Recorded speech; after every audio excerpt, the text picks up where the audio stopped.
sign us for introductions, and then we're going back.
Okay, just give me a thumbs up when you're ready.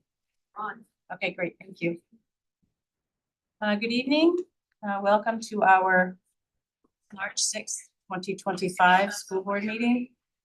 We'll begin with introduction of board members. We'll begin over here with Joanne. Joanne O'Brien, Gardner. Molly Rogers. Wes Gardner. Linda Caputo Pittston. Sage Scully. Alyssa Tracy Randolph. Becky Fless. Tony V. Gardner. Megan Carlson Gardner. Your budget. John Pope, West Gardner. Barry Manning, Randolph. Michelle Tucker Gardner. Matt Lillibridge, West Gardner. Let's stand, please. Oh, administrative staff, you're everywhere. Do your best. Wave your hands. Okay, Gabe Dostey, Facilities Director. Tiffany Cockrell, principal at Pittston Randolph. Katie Gould, principal at Helen Thompson School. Vicki Dugay, principal at Riverview Community School. Erin Moody, principal of Laura Richards School. Lauren Arnold, principal at Gardner High School. Sarah Bowl, the Knasiak Director of Special Services. Sarah Sims, principal at Gardner Regional Middle School. Andrea Dish, business manager. Jody McGuire, director of technology. And that's it. Oh, Angela Hardy, sorry, you're right Director of next to me. Curriculum and Assistant Superintendent. Great, thank you. Pat Hopkins was unable to be here this evening. She is on grandparent duty and they're expecting a grandchild, hopefully. by the end of the night, and they needed to travel so they could go and care for the first couple of kiddos while the next one comes. So sends her apologies. Let's stand for the Pledge of Allegiance, please. Allegiance to the flag of the United States of America and to the republic for which it stands, one nation, under God, indivisible, with liberty and justice for all. Okay.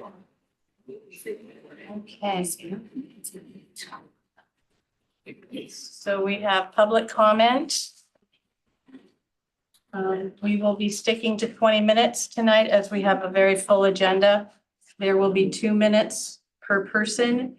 Carrie, I'm going to ask that if anyone goes over the 2 minutes, just cut the mic, please. Don't want to have a screaming match. And it is people who are within the district first, employees, and finally, folks that are from outside the district. So the first person on our script. Script, thank you. Here's our script for public comment. We're about to convene into the public comment period of our meeting. State law in Maine requires a public comment item on agendas of a full board meeting. Please note that the public comment period is not designed to be a discussion. Accordingly, please do not expect the board to respond to your concerns and questions tonight. I also want to point out that under state and federal privacy laws, we are unable to entertain any comments or questions about school personnel, particular student matters, any rumors presented as facts that compromise the privacy of others, and any health or medical information protected as confidential. On any matter of concern, we would ask you to go through the appropriate administrative channels. We ask that speakers please address comments to the board directly rather than to the audience. Speakers may address items pertinent to tonight's meeting agenda or any topic related to the school unit's programs, policies, or operations. In the unlikely event the meeting becomes unruly, the board will recess the meeting and return once order has been restored. Finally, I want to remind everyone that you may submit written comments to the board in lieu of speaking during public comment if you wish. Let's see, regarding the protocol for this evening, please review the board pamphlet. Welcome to our school board meeting that provides a copy of policy BEDH, public participation at board meetings, that explicitly outlines the manner in which public comment will be managed. Individuals who wish to speak are required to fill in the sign-in form, and we will hear public comments from residents, employees of the school district first, and then if there is time remaining, public comment can be for non-residents. So we will now entertain. Oh, also board members, within your packets, we have communications from constituents, from other people. So They arrived at the district office, specifically either with your name on it or members of the board. It wasn't emailed, and so they were placed in your packets. So please recognize those if you would. And we will begin public comment, 20 minutes, 2 minutes per person. Jeff Campbell. There's a sign in front of the podium. I didn't want, if people are speaking and that's their belief, that's fine, but if it's not, it really shouldn't be there. Oh, yeah, take that away. You kept signs up last night. That should be Hold it able up. to. Humans held it up. It's not in front of a speaking podium. We need to not do that, and I need to ask you not to outburst like that. If you want to address, you gotta raise your hand. Everybody has to raise their hand. After you introduce and say where you're from, I'll start the timer and I'll give you 10 seconds when the 2 minutes is up. Okay, Okay. all right. Good evening. My name is Jeff Campbell. I'm a resident of Pittston. Lived in Pittston my entire life, went through the district school. My kids went through the district and my grandkids are currently going through the district. I actually didn't think I was gonna be able to make it here tonight, so I have sent everyone a copy of my questions several times. And I haven't gotten real answers, no substantial answers. I've gotten, well, maybe this, that, and the other thing. And then I've gotten a lot of people that aren't involved with the district directly that have tried to answer my question. But, so I'm just, the citizens of the district deserve full disclosure on the operation of the healthcare clinic. I'm not just questioning medical services that the clinic can provide, but the fiscal relationship between the school and the clinic. Who pays for what future expenses the district will incur, including insurance, electrical, plumbing, heating, internet, and waste removal. What liability is the district opening themselves up to in the event that something goes wrong inside the clinic? I met with board member Fless, and she tried answering some of the questions. It was a very good meeting, but I didn't come away satisfied with all my answers. So that's why I reissued my set of questions today with what I felt was kind of the answers, but again, nothing in writing. Board member Caputo lied on Facebook stating my questions have been answered. I don't know where she got that idea because she never once contacted me about my questions, although she was emailed directly as well. 10 seconds. 10 seconds, okay. Our school board is obligated to answer questions to the district. Full disclosure is demanded. Anything short of that is being deceitful. Thank you, sir. Yep.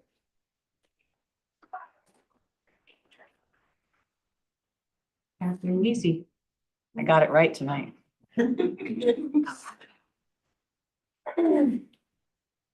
As always, the phone is the speech. Okay. I'm Catherine Weezy. I live in Hixton and I'm a junior at Gardner Area High School. I would like to open with this. Do not mistake my kindness for cowardice or submission. I am kind because I believe that hatred does not and cannot root out ignorance. Division will be the ruin of our community. Now, I would like to ask the board to consider the ways in which they view students and our opinions. I will be blunt. I am tired of board members and third-party onlookers considering students innocent and without proper education.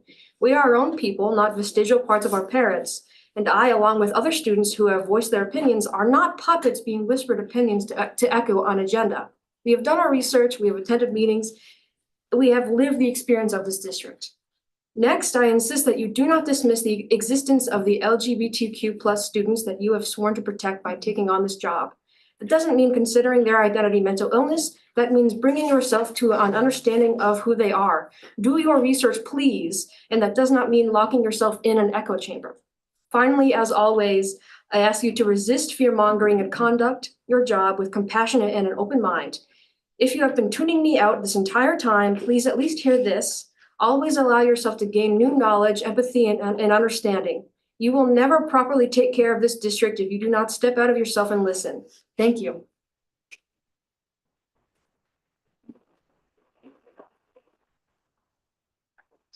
Jen Scully.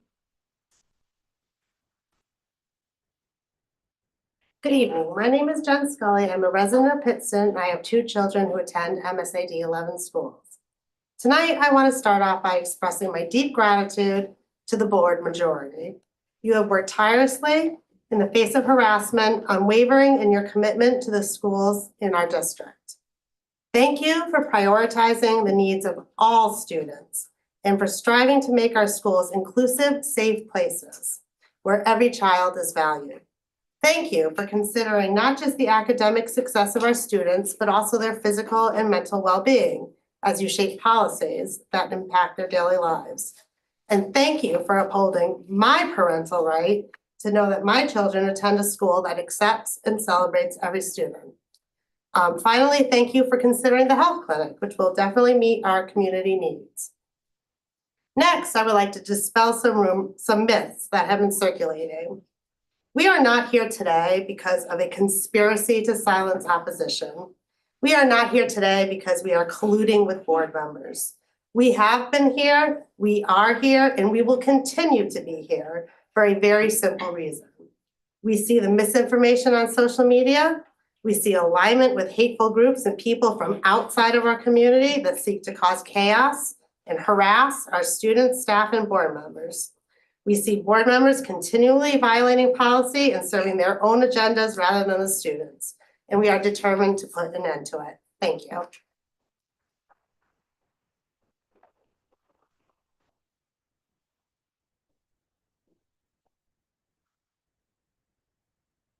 Emma Doxey?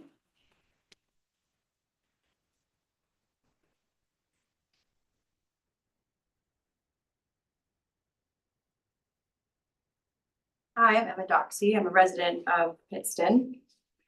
I'd like to express my unwavering support for the establishment of a school-based health clinic in our district, a facility that surely will enhance the well-being of our students and their families. School-based health clinic centers are a proven track record throughout the U.S. of providing accessible medical care directly on school campuses, serving as a bridge between education and health and support students who might not receive timely medical attention otherwise, eliminating the barriers of transportation, work, scheduling conflicts. This integration not only promotes healthier lifestyles, but also contributes to improved academic performances by reducing absenteeism. The clinic will operate under the same stringent regulations and laws that govern any medical facility, ensuring the highest standards of care and confidentiality. Funded by state resources and accommodating various insurance plans, including a sliding scale for the uninsured, it aims to alleviate the financial burdens that often deter families from seeking necessary medical attention. By offering routine appointments on site, we can save parents from missing work and ensure these students spend more time in the classroom. Despite these clear benefits, some individuals have chosen to propagate unfounded rumors suggesting that this clinic will provide gender-affirming care or facilitate sex changes for our students. Let's be unequivocally clear. These assertions are baseless and serve only to distract from the genuine advantages of this clinic that it will offer. Such misinformation only undermines the project's integrity, but also disrespects the intelligence of our community.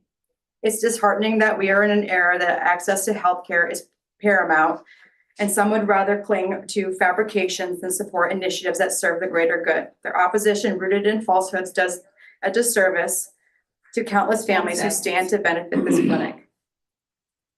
I urge all members of the community to rise above the noise and misinformation and support this invaluable initiative.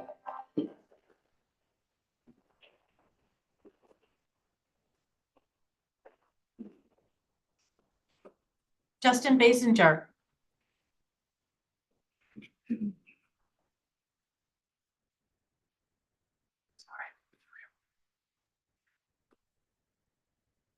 Hello, my name is Justin. I spent my public school career in this district, and I've spent over 20 years raising children in this district as well. I'm here today to share research I've done about the school-based health clinic by talking to employees and reading different Maine health center sites. I'm going to address some of the questions parents seem to have, Jeff Campbell's list specifically. The list I saw was written in poor faith and a little, what are you secretly doing to my kid at first, but there are some in there that can be twisted into good faith questions, and I think addressing those specifically is important to these parents. First, a bit of information I'll share is that every single school-based health center is simply a doctor's office in the school for parent and student convenience. They have to follow the exact laws that a normal doctor's office must follow. Parents do not need to leave work and lose out on money or PTO. Children that would normally go without such services will now have access to them. It simply uses your insurance if you have it, like a normal office, and there's a payment assistance for those without. And I think we can all agree it's important to take care of those Americans first. Now, the first question was asking about the kind of counseling that will be provided. The answers I found were, if it's available at all, it's just general counseling like any other doctor's office.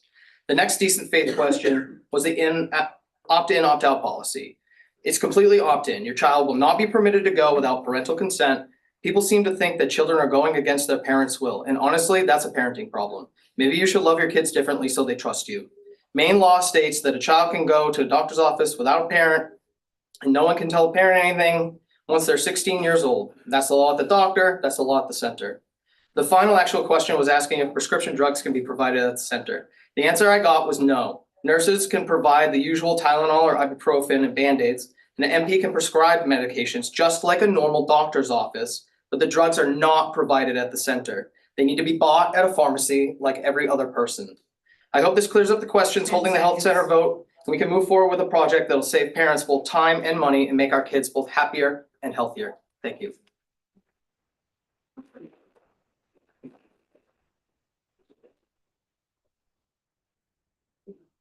Tom Harnett, I have to apologize. You were up the list a little bit and I missed you. You're forgiven Thank you. this time. Thank you.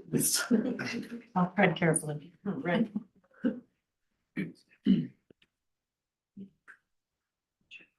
Good evening. My name is Tom Arnett. I reside in Gardner and I live on the Marston Road with my wife, Lisa. Together, we raised our two children, Eloise and Joe, in this community. Both attended schools at MSAD11 from grades K through 12 and continued and graduated from college. We are all grateful for the education they received and it has set them up for successful lives. Thank you for that. I've served as a city councilor in Gardner, followed by 6 years as mayor and 4 years as a state representative. Thank you for your public service. I know it can be difficult at times. It can also be incredibly rewarding, and sometimes decisions are obvious and simple. That is how I see the issue of the school-based health center. The benefits are enormous: healthier and better performing students, parents and caregivers not missing work to keep appointments, students whose families might not be able to afford copays still receiving needed medical care, and so much more with limited taxpayer dollars. I urge you to support its creation. I know that there are many outside forces trying to derail this process, and that saddens me. Many of those voices have no connection to our community.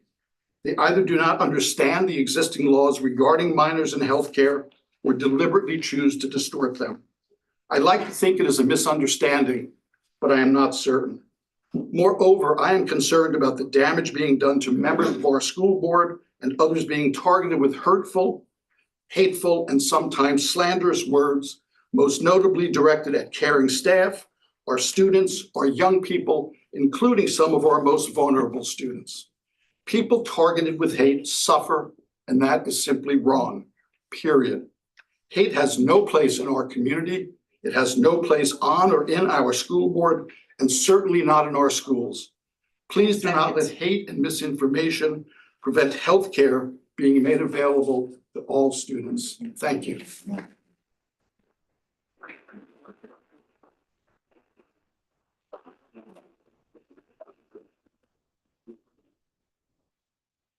Carissa Wolf.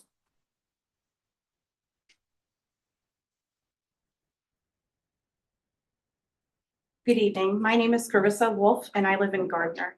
I have 3 children in the district. Let me start with this. My family moved to Maine from Georgia back in 2019 for several reasons, one of which was to get away from the division and the hate in the South. My family is a blended family as well as an interracial family, and we were experiencing racism in our neighborhood. We agreed moving to one of the most peaceful states in the country was best for our family. Little did we know that that would not last. This week has brought issues I did not think we would have to deal with while living in Maine. My 11-year-old daughter came home yesterday and stated a fellow student in her class called another child who is a person of color a derogatory term and was also making transphobic and homophobic statements. This is not the first time my daughter has seen hate at her school, especially since January 20th of this year. I called her principal, Dr. Sims, this morning, and she immediately got to work on addressing this issue. I thank Dr. Sims for all her hard work. She has always been one to protect her students. I think she's one of the best principals my family has had the pleasure of working with. She stands up for all students. It's very upsetting to know that one of our board members here tonight is slandering and demonizing this wonderful person. This BM has aligned herself with hate groups such as Courage is a Habit and Parents' Rights in Education. And unlike Dr. Sims, is not looking out for all of the students of MSAD11. This BM is not the right fit for our school district, yet continues to sit on the board. She has received donations from said hate groups. I think the toxic nature of this BM is showing our community that it's okay to have prejudice and spew hate. This is what kids are seeing at home, and now these children think it is okay to say racist and homophobic statements at school. I'm angry, and I'm also scared for the hate my youngest child, who is biracial, may face now in school. I ask you as board members to please take into consideration what you share on social media and say it in public. I also ask that you speak out against racism and homophobia as well as transphobia. Our students need to be protected.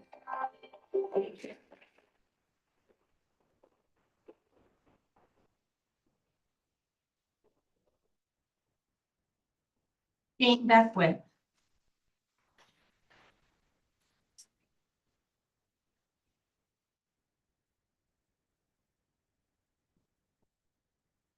Hi, my name is Jane Beckwith. I'm a resident of Randolph. I grew up in schools in Randolph, Pittston, and Gardner. I've had other occupations, but for the past 25 years, I've been a tutor. The well-being of students and my community is important to me. For that reason, I want to speak in support of the school-based health center. I think students and staff having access to healthcare will be a public health benefit to our schools and to our whole community. The SBHC is a particularly welcome in our area since we do have a shortage of physicians and even physicians' assistants at many of our practices. It's possible that with the significant number of people being treated at the SBHC, other community members may find it easier to obtain necessary appointments with their own doctors. Reducing the time that parents spend driving to medical appointments, reducing school absenteeism, and preventing the spread of contagious diseases are all factors of convenience that I think support the project. I thank the school board for their diligence in exploring this opportunity for MSAD11 and their students. I urge that the significant potential benefits to students, parents, and community members inform your decision. The medical staff at the health clinic will be bound by the same laws and ethics as all of the medical staff at every medical center in the state. The medical information and the privacy of the students will be as protected as those of patients at every other medical practice in the state. The rights of parents will be as protected as the rights of parents of patients at every other medical practice in the state. I've read online posts of a few people who seek to cast doubt upon the intentions of the doctors and employees and the medical professionals who presumably have not even been hired yet by the SBHC. I urge you not to credit unfounded fears, 10 seconds. Based in hatred, and to instead secure the benefits of this health center to MSAD11. Please vote for the school-based health center.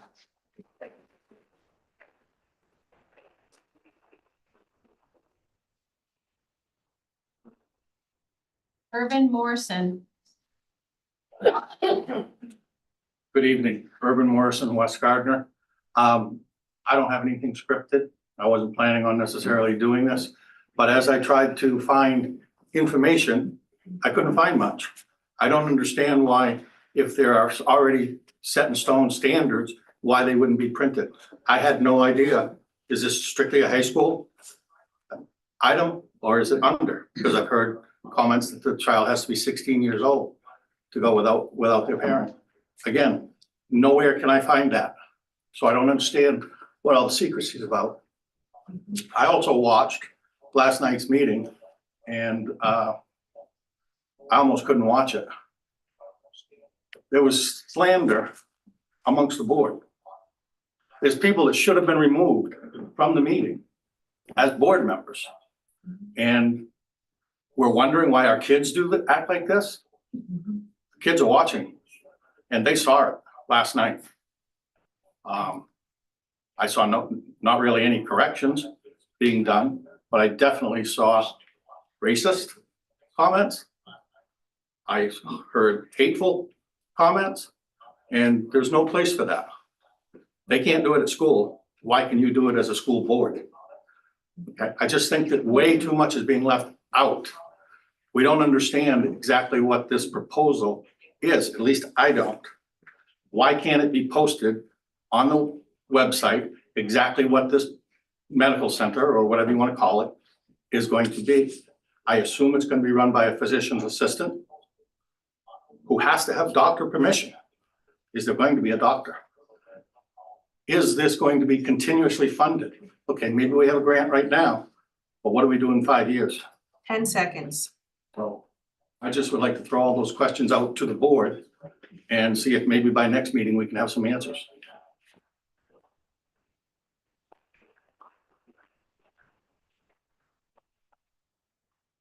Jennifer Richardson.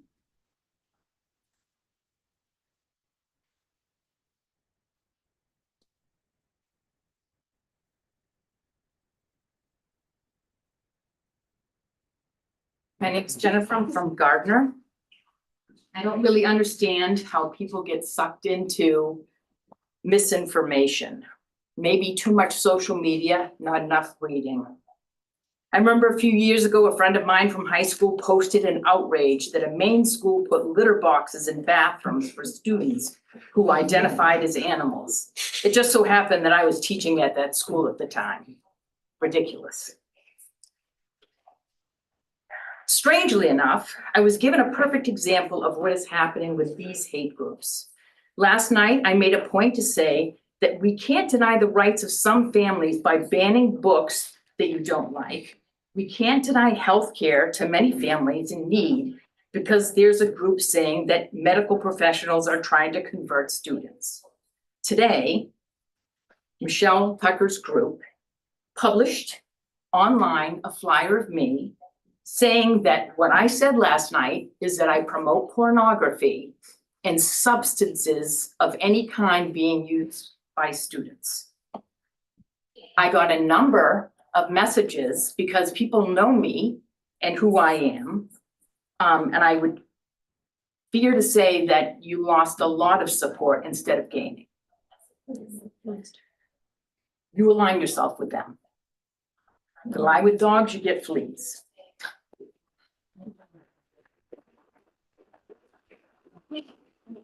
Please address the full board. Why on earth would you deny a health clinic that would benefit hundreds of our neighbors because you can't spend an extra 10 minutes and read about the truth? Turn off your television, put your phone away, and talk to people who actually have knowledge. Please don't make a decision on my life, resources, and community. 10 seconds. When you haven't taken any time outside of YouTube and social media to do your homework. See you in court.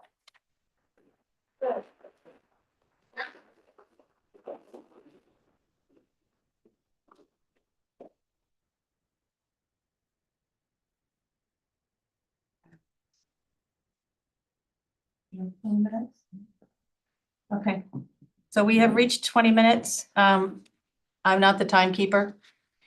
Mr. Morrison, I'd like to address, and I was going to do this anyway, but you bring up a very good point.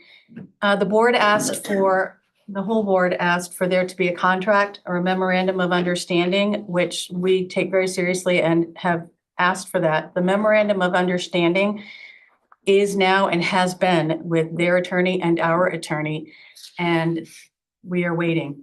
We have not, and it's taking much more time than we thought it would take. I have no control over how quickly the attorneys get to that work or don't get to that work, but the memorandum of understanding, it's coming. It's not in the mail, but it's coming. And I hope also that all of your questions can be answered. But at this moment, we just don't have it. Apologies. Thank you. Moving on.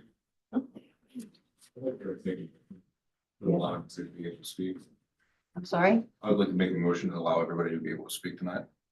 That's up to the board. Right, it's a motion. Okay. I second. You second. Okay, motion by Sean and a second by Barry. All those in favor of extending our public comment? How many speakers are there? How many speakers? How many more are there? There's one. Let's see, we stopped here. There's one so there. There's one there. Right here, and then 2, 3, 4, 5, 6, 7, 8, 9 more. So that's another. Can we That's another 20 minutes. further and? It has to be people that live in, so if we go with the people that live in Gardner, it's 4 more from Gardner or within the district, and there are 1, 2, 3, 4, 5 that are outside of the district. They would be last. So no, I can't prioritize. Well, you that. know what I It's- mean, like, but the people from Gardner first, that's. That's the way it goes. Yeah. Yes. Yes, Joanne. We were expecting that this was going to be a very long Yes. meeting to begin with. We have 4 executive sessions, correct? Right. And so my feeling is it's already 10 after 7. Right now, I'm anticipating we're not going to be out before 10. I hope that's not true, but if we get past if we get past 8:30, we have to move, take a motion. The board has to decide if it wants to stay later. That's. So we have a motion and a second. Yes, Michelle? We should not be denying anybody the right to speak. I understand, but it's a board decision and it's in policy. I'm sorry, it's a 20-minute, it's a policy. And I'm we following extended the it policy. before. We have, and Right. so when we should do the same right now. Michelle, when it needs to be extended, that's a board decision. So we have a motion and a second. I am not making the decision.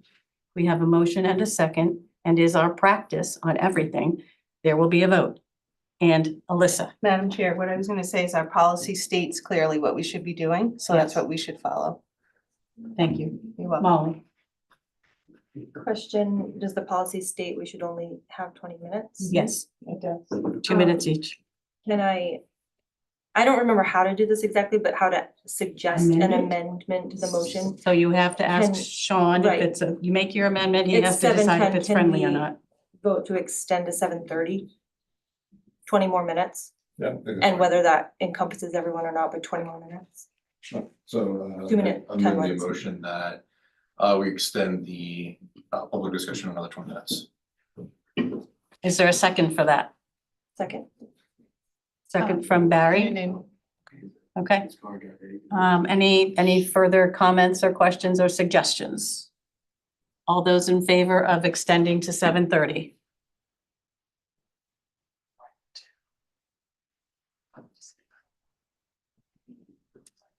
That's 8. Okay, motion carries. Thank you. That was a long ride. I'd love it if you moved closer. Okay, so now we're up to, No, we have to go all the way through your district first. oh, I'm so sorry, you're right. Connor Tibbetts.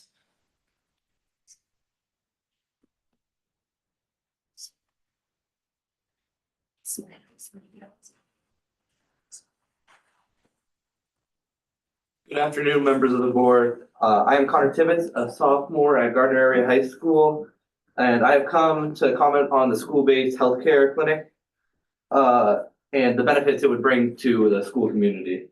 As a student athlete, I can't drive yet. I'm only 15, so having to get a physical, that took me out of time away from my sport, and it also took me away from school because I have to drive to Augusta, get a ride. My mom has to take time off work. And it would be a lot more simple if I could just do this at school. Additionally, if someone gets injured at school, I've either a student in or a teacher, I've seen teachers get injured. It's a lot easier if you have a healthcare clinic there than to have to, again, get an ambulance or something and bring them to Augusta. And also, it would open up opportunities for students like me, but who don't have parents who can drive them because they have to be at work. It would open up opportunities for them to go and do sports. And I think overall, the benefits that there are many of make the school a more welcoming, safe, and equal place. Thank you.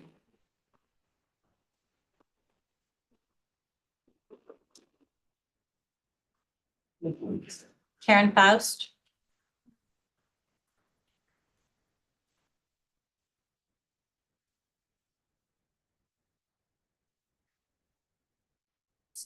Hi, Karen Faust. I'm from West Gardner. I raised 3 kids who have gone through the Pittston and Gardner High School system. I'm speaking tonight because of something that was rather disturbing that came up as a Facebook entry that Meta apparently thought I might be interested in. In full disclosure, and because I don't want to point any fingers, I don't believe it was posted by anyone in this room. The location seemed to be far from here, but it referred to the Gardner School Board vote on the Student Health Center as being rushed by a group of trans cultists. The biggest question that comes to mind, aside from what the heck is a trans cultist, is why do otherwise intelligent people feel threatened by the existence of trans or LGBTQ people? Do these people even know anyone who is trans or who identifies as LGBTQ? I do happen to know a few, and the trans people that I'm friends with are incredibly strong compassionate, intelligent, often witty, and productive people who want to be seen only as people. It appears to me that these human beings were valued in the womb and should be equally valued as children and grown people. My challenge for everyone in this room is to have a human-to-human conversation with someone who is trans or LGBTQ. I suspect that many of those feelings of being somehow threatened will go away. What seems relevant here tonight, though, is that the trans population is so minuscule compared to the full student body. I question why anyone would make a decision on a student health center based on offering healthcare to a trans or LGBTQ person when it affects so few people. Far more salient questions might be, what is the cost? 10 seconds. And is it sustainable? Let's make the decision tonight based on the real reasons why this may be a good idea for this student community.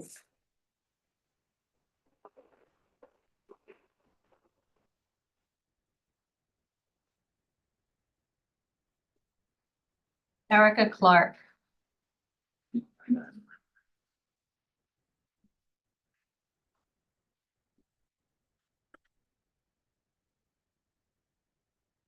Can we have this sign that depicts a minor turned around? Because I just don't think it's appropriate. Yeah, there's a split. Yeah, it's not really Can we appropriate. have the signs just taken out of the room? Discarded. Thank you. Take them out. Is Erica Clark in the building?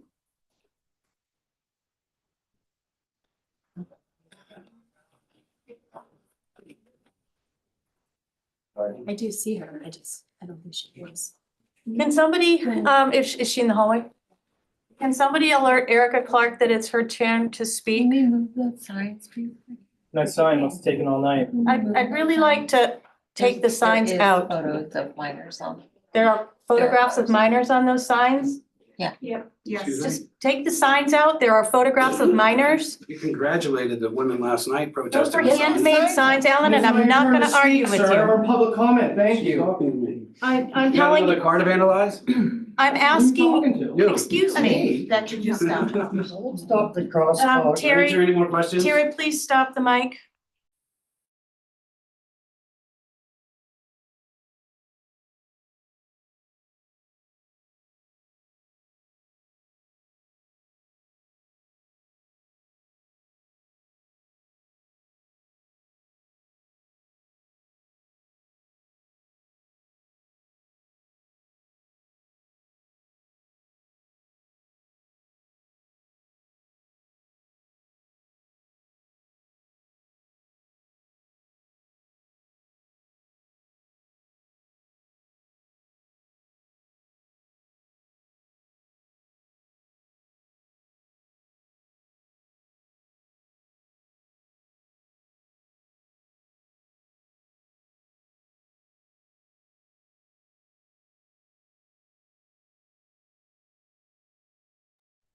We're on. Thank you. Good evening, everyone. I'm sorry we all have to be here under this precipice this evening. However, I have come to realize that first off, as a female race car driver who has spent her life behind the wheel, racing men for a career, it is vastly different from when I was ever playing basketball or soccer, especially for rec. It's based about your car and your talent, not your leg size and how tall you can be, because I am only 4'11". So besides that, I am from Gardner, by the way, sorry. It's on the list. Okay. Thank you. So I did want to mention that Health Reach had a massive data breach that impacted more than 101,000 Maine residents. This breach involved hard drives containing personal information about everybody in the community. They were improperly disposed of by an employee at a third-party facility, including names, addresses, dates of birth, your social security numbers, your medical record numbers, your medical insurance information, lab results, treatment results, financial account information. So, per my email to the whole board, as I mentioned before, how can we ensure that this is going to stay safe information if we really are about the true safety of our kids? First off, social security numbers, that's pretty big. None of us can guarantee anything. The decisions made by the board over the last few years have certainly made me crawl out of my cave, as I have a special needs son, and thankful to several board members here that I often don't have to leave him. This places a 10 seconds. massive distrust in our community. These data breaches can definitely also contain your bus routes, your bus numbers, your children's photos. Thank you. Thank you.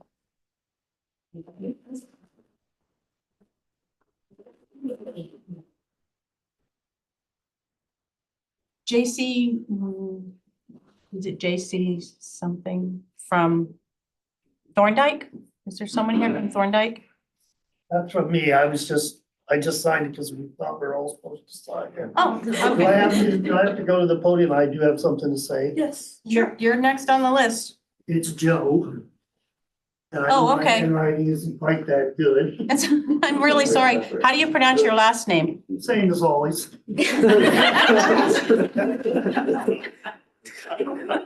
I love it. Get down in support of the health. I'm an inactive retired registered nurse. I really believe that you're one of 30 towns, I think it is, that has such a health center. These are a good thing for everybody. I'm actually here for personal reasons because I've been involved in the bullying issue since I was 8. My younger brother, who was identified by my parents as a sissy back in the 50s, was gay. From 2nd grade on, my job was to protect him from the bullies. I didn't always live in Maine since I first arrived in 1980, but the thing that happens is when I came back, I was actually quite pleased to see that there is an anti-bullying law in this state now. I wish to God we'd had it when I was a kid. I wish to God we'd had it when I was on the MSAD 54 school board for 4 years back in the 90s. And I don't think we can go back that way. And if we do have to talk about gay persons, it's not a choice. No one's going to turn your kid gay. You can't pray away the gay. I love my brother and he died of AIDS, but I do have to tell you in high school at one point, he was on the verge of suicide. It was only because of a friend of his that we found out and saved his life.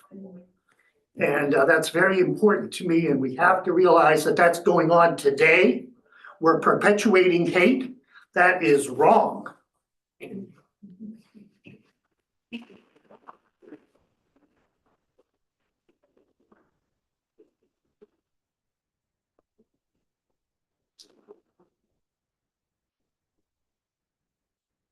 Mike Sobolewski.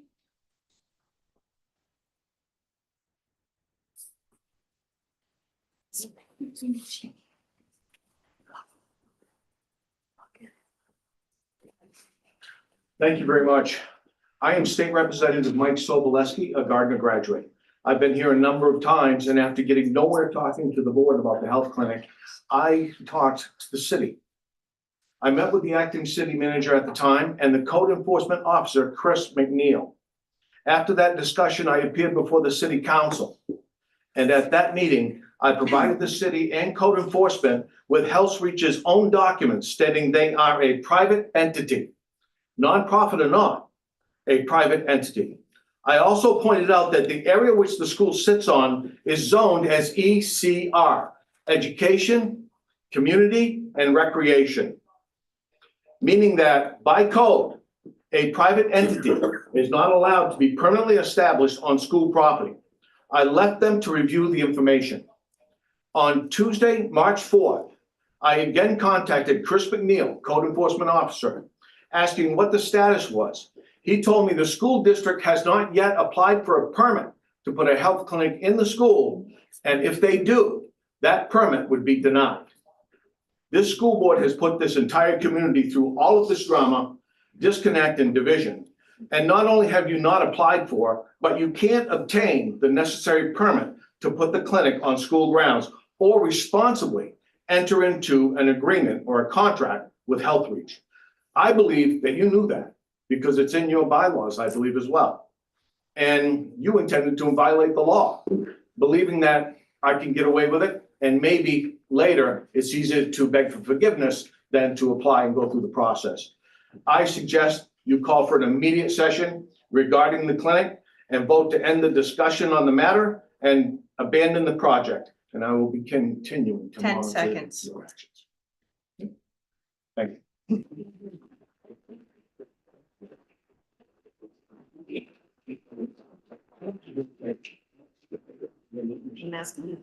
Alan Sarvinas? Signed? No. I wish they would be. Yes. It accuses the governor of eating the babies? Yes, get it Yes, out of take it here. out. I'm totally Is it offended your by that. sign? No, that's my sign. Get it out of here. What? Please remove it, Why? because it's, if I have to explain it to you, But that's the belief, though. it's not our belief. No, but that's the system. Out with the sign, out. We're in a school board meeting. We have until 7:30. If Alan, if you want your 2 minutes, it'd be helpful if this wouldn't go on. You only saw it because you made me read mine. No, I saw it before. You're wasting the time of people off to speak, man. Just do your thing. Come on, we can talk together. You want to? No, but- Debate anything. Just lower yourself. Come on. Both of you can behave better. Alan, I know you can do better. Justin, I know you can do better. Please. Sorry. Our kids expect more from us. Please, When you're ready, Alan. when you're ready to start. Good evening, Chairwoman Bliss, MSAD11 School Board, Superintendent Hopkins. On December 5th, we asked if you could have a policy committee meeting. That was the only ask. Since December 5th, you've done nothing and haven't answered any questions, nothing in detail. So we wondered why. So we used the FOIA process and realized that you guys do talk. There are people that talk in groups, so you don't need to talk in the meetings. Augusta is renegotiating their contract and has had multiple policy meetings over their MOU. So we're not being unreasonable, and it's the second time we got all these people here, so obviously if you had a policy meeting, people would pay attention. I know why a clinic would be good, but they have one clinic in Fairfield, and that one clinic is being sued for giving someone else's child drugs in an unmarked bag. So why would I advocate for any of that type of clinic being in a school? They also say they have 5% of their students or 7 students in Fairfield that they don't notify the parents. Correct, you're allowed to, child's allowed to consent, but you still have to notify the parents so they can raise their child. But what was the real reason that we had such a hard time getting people here the first time? Because there was an active and overt effort by the executive officers in this district to keep it from parents. And the FOIA show it. Actually, you had a great nurse who said, hey, I participated and I sent a great testimony for you. Can we get this out to parents? And the head project manager for this clinic to bring it in here, the nurse, said, no, don't tell parents. We only want people who are going to support us. 10 seconds. And then the superintendent said, no, don't tell parents. So why would anybody trust anything you're saying? Just go read it.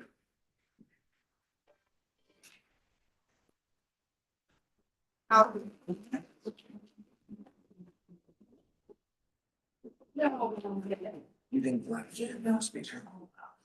have 7:27. 3 One more minutes. person. One more person. We have Andrew Laverdier. There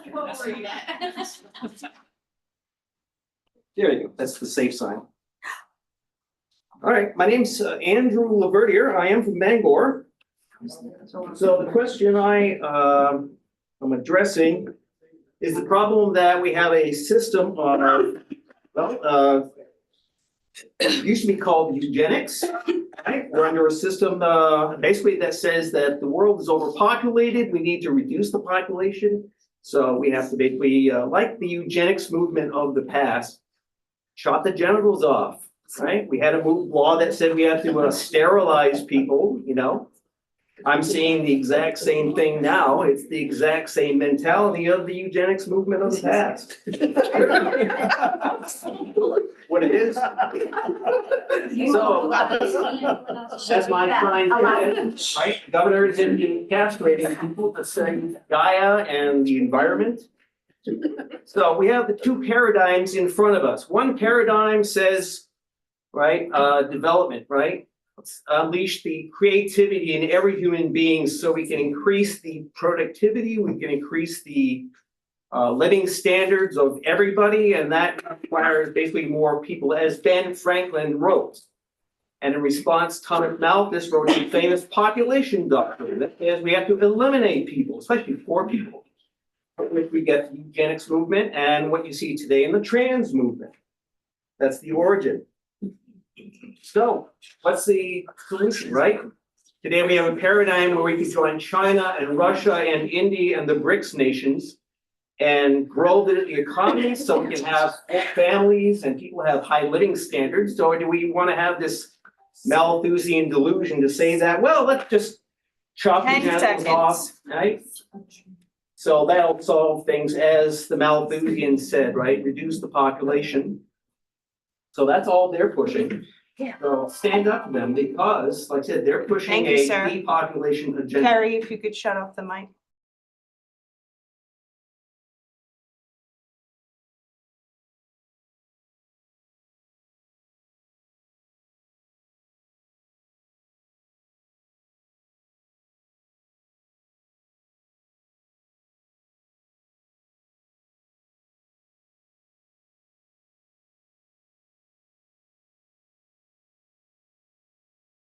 Now. As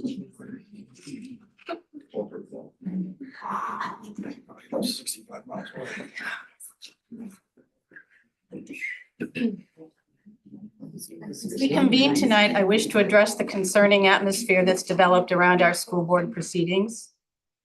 Recent months have seen heightened emotions regarding school board policy changes and the proposed school-based health center. This emotional climate has unfortunately manifested as disrespectful communications both within and outside of our meetings. Hurtful social media posts targeting board members and staff have been proliferated, often containing misinformation and falsehoods. Just yesterday, following our school board training, a board member found a poster board, a homemade sign on their windshield demanding a resignation. While I understand and would be deeply struggling if my child had been the target of a school board while bravely doing their job, this behavior is not helpful. I implore everyone, can we end it now? Yes. My mom didn't put the sign on the car. You know what? I'll finish this, but I'll respond to you that I have no idea who did what. I didn't see the video. I did see a sign on the vehicle. Yeah, it was me. I was just trying to mess with that guy. Sean, I'm sorry. I hope I didn't hurt your car. I thought I was just. Well, sorry. Justin, thank you. And that takes courage. I did call the cops also this evening to turn myself in before we came here, because I understand. Justin, I really appreciate that.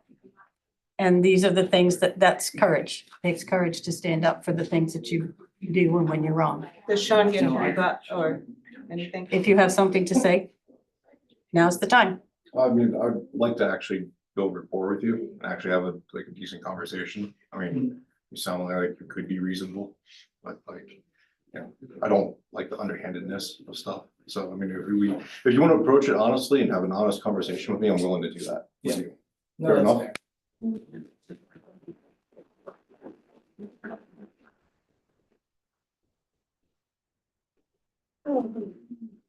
Sean, thank you for that. Appreciate it. Many of us, myself included, have participated in this inappropriate and destructive conduct. I was part of a school board 5-member thread, text messages. I propose that tonight we collectively commit to a fresh start. We are educational leaders. We have a responsibility to exemplify the behavior we expect from our students and our staff. Our educators are tasked with teaching respectful civil discourse, and we have established policies holding students accountable when mistreating peers. Yet when adults have failed to uphold these same standards, we are left to consider what message this sends to our students, staff, and community. Diverse opinions and beliefs should be welcomed in our discussions. Respectful dialogue can only make us stronger. But we must stop treating each other disrespectfully if we hope to progress. I expect everyone, regardless of their position on any issue, to advocate for their viewpoints. But it's time for us to behave with civility for our proceedings and to do our work, because we have a lot of work to do. Tonight, we anticipate hiring a new superintendent. As we embark on this new chapter, we all want this leader to succeed in their role, and my hope is that we share a commitment to serving the best interests of all students, which may or may not line up with my personal beliefs or any of our personal beliefs.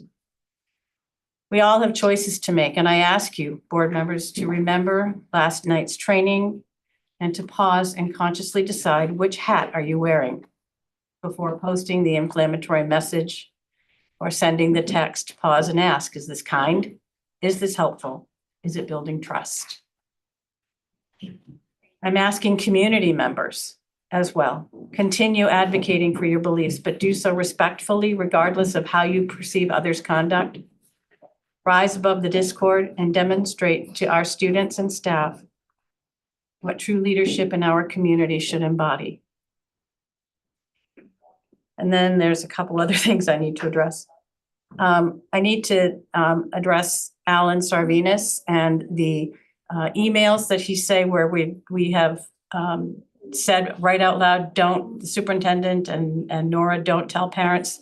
That's an absolute lie. It's the beauty of clip art, taking emails out of context and putting them on colorful graphics. It is not true. If you go to our website, the entire emails are there. They are not clipped and cut and pasted. So that's an absolute lie. And to Alan Sarvinas, I wish you would be truthful. To Mike Sobolewski, I have no idea.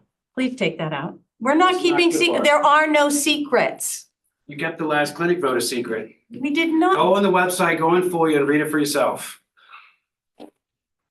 It's extreme.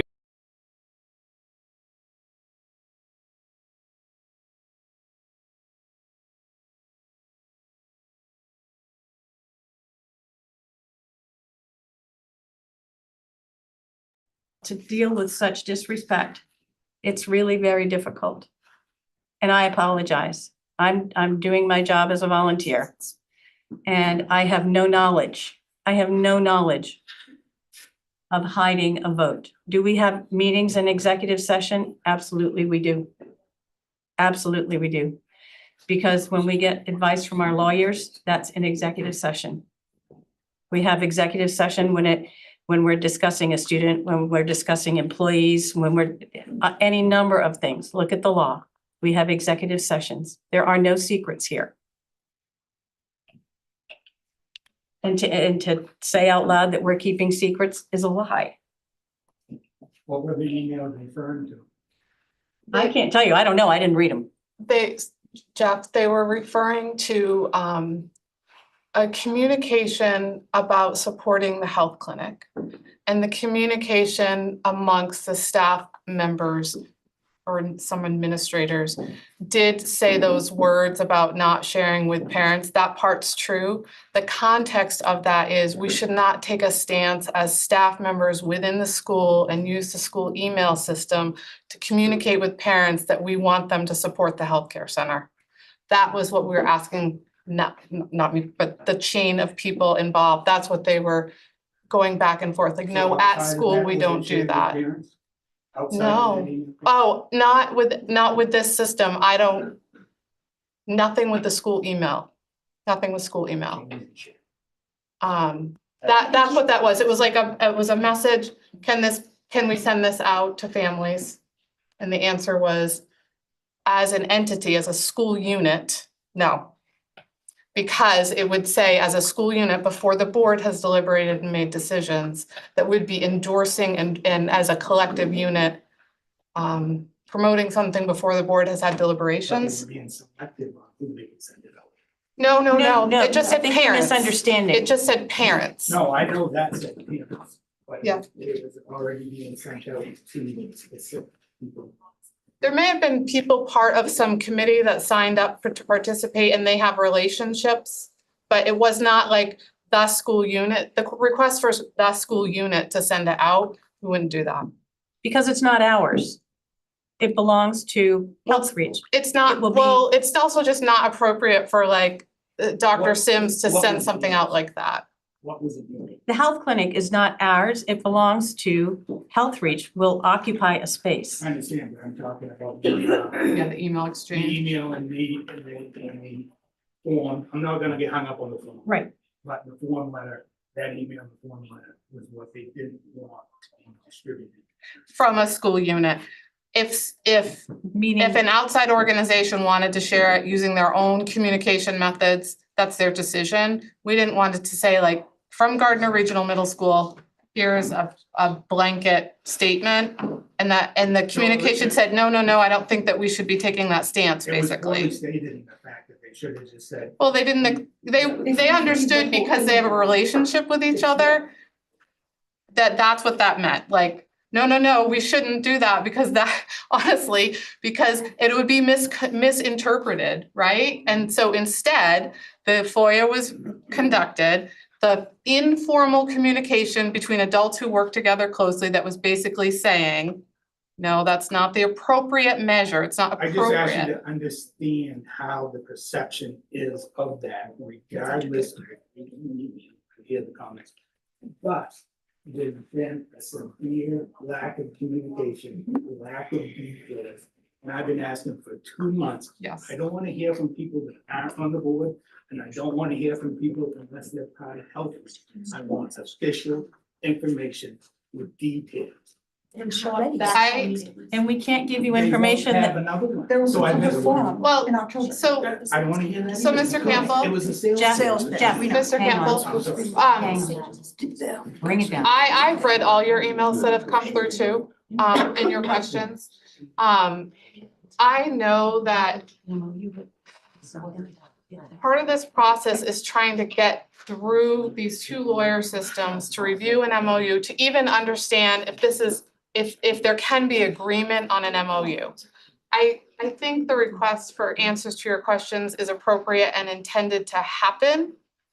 And we're kind of at this standstill until, in the guidance we're given is we can and should provide information as we can, but right now we need to even see if those two parties can come to an agreement that the board can even review and say, is this even feasible? And so we're not hiding anything necessarily, we're just waiting.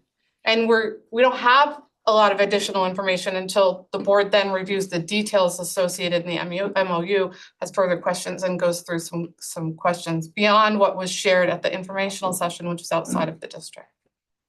I know this might be slightly out of order, but I have previously proposed to do a public forum. So whenever we do have a MOU, I do actually have a proposal of like what it could even look like if we were to do one. I kind of took the time to research that myself.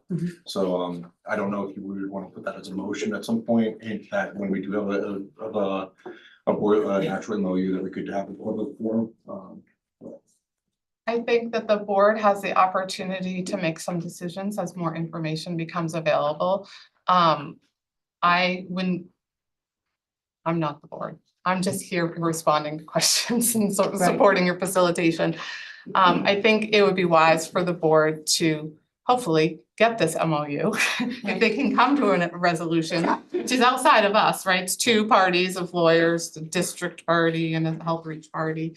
And then you can go through it with all these questions and say, is it answering any of the questions that are coming out? Do we have a way of writing that out? And what steps do you want to take as a board to decide, do we want to hold, we have an MOU, do we want to hold off on a vote until we go into a public communication plan?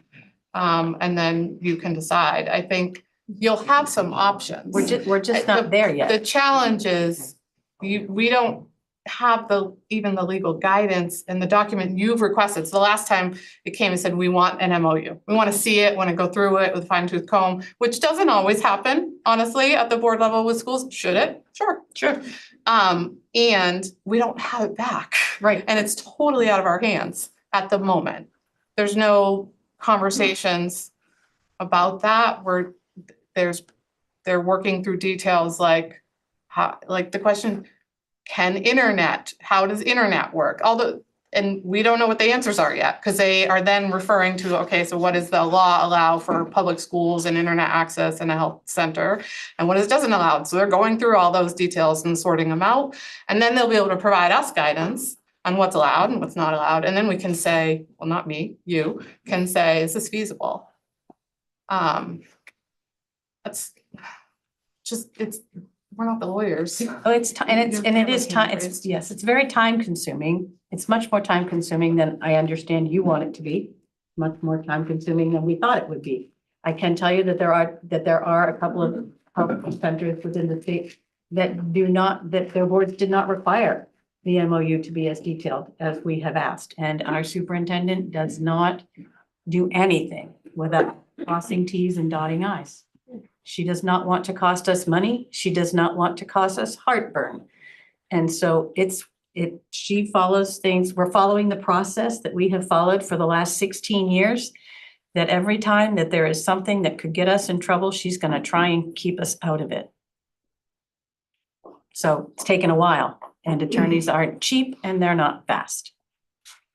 To be extremely clear, our agenda tonight is a vote on the agenda tonight. No. And that's, to be clear about that, there's not a vote tonight because we don't have the guidance about the MOU. And I personally, while we need an MOU, I'm glad that we said, let's have an MOU, because we don't want to get in any kind of trouble. If there's a weak spot in the ship, we want to know where it is. And we then have the opportunity to say yes or no. And I don't know. No. Chairwoman, were you gonna address Mr. Sobolewski's concerns? Because you'd started to. I have no idea what he's talking about. My understanding, when the mayor called me after the council meeting that he attended, was that what I know to be true is that we own our buildings. The city doesn't own our buildings. We own our property and we own our buildings. So that's what I know, is we own our property and our buildings. So somebody would need to go and check with the city, and that won't be me. Angela, I can read your mind. I just want to add the fact that to Mr. Campbell, that I don't want the message to be lost that context is important. Or as anyone who's old enough to remember Paul Harvey, the rest of the story. And Mr. Morrison, I've already got notes here that, a cheat sheet, a one-pager of information to be able to talk to people is important. But, when we sat down with the lawyer, the question about insurance, none of the details are worked out. And so it's not being evasive. I don't want to have to backtrack if I say something wrong, type of thing.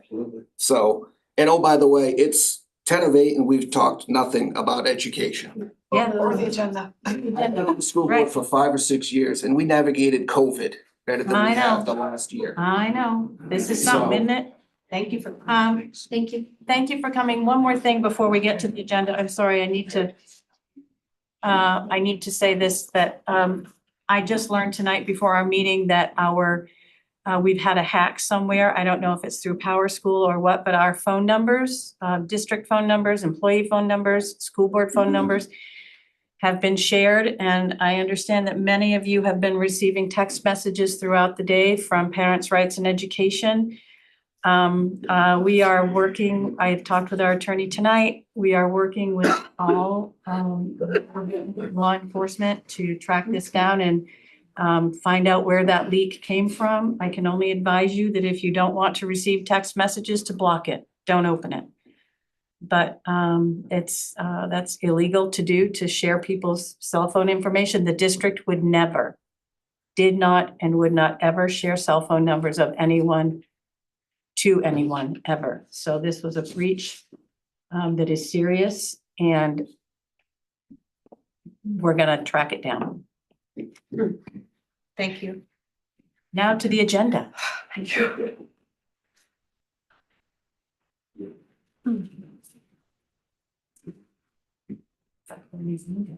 Here.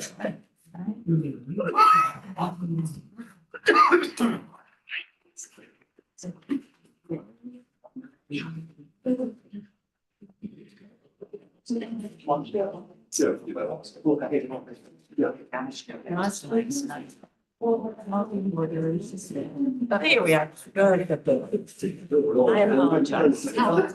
Yeah, I know, right, Carrie? We've enjoyed all of you tonight. Thank you so much for being here. We wouldn't have work to do if it weren't for you. Well, I have to stay longer. Having kids.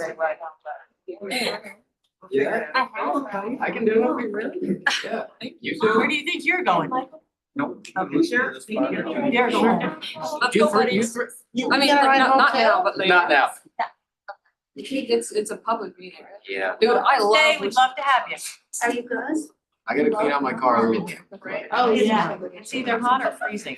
Dude, I want, okay, my could even be like after 10. Oh, yeah.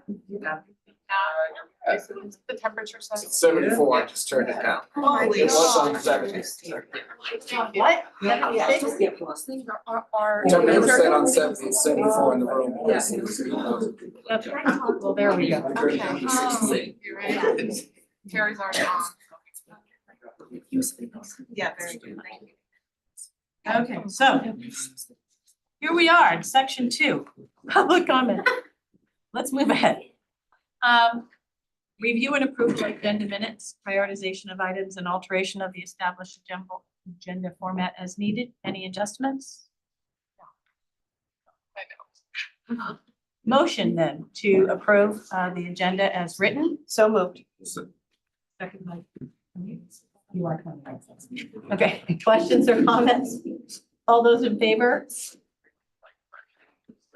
Motion carries. Welcome to our administrators. So good to see you all. Welcome to date night. Approval of minutes of previous meetings, regular. They did it and it motion carries. Yes, thank you, sorry. Approval of minutes of previous meetings, regular school board meetings, January 2nd, January 28th, and February 11th. Motion to approve. Tony? Molly, seconds. Thank you. Questions or comments? All those in favor? Motion carries. Recognition and celebrations. As noted, we'd like to congratulate Christy McNaughton. She's a high school teacher.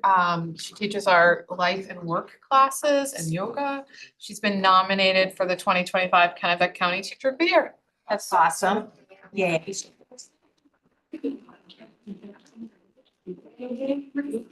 I love that. Okay. Now we have to cry. No, not yet. Let's cry at the end. I'm sorry, Alyssa, you blocked my car Oh, entirely. no. Okay. If you could please move it. Yeah. Sorry. No worries. Oh, no. How'd you know it was your car? Oh, your name. Yeah. All right. Yeah, it's not always. I would send a 15-year-old, but she's only got a permit. I just realized that. Wait, I thought you had your license. Well, somebody will move, you'll be able to get a better parking Yeah, that's spot. it. I'm You're not 16. I think. We're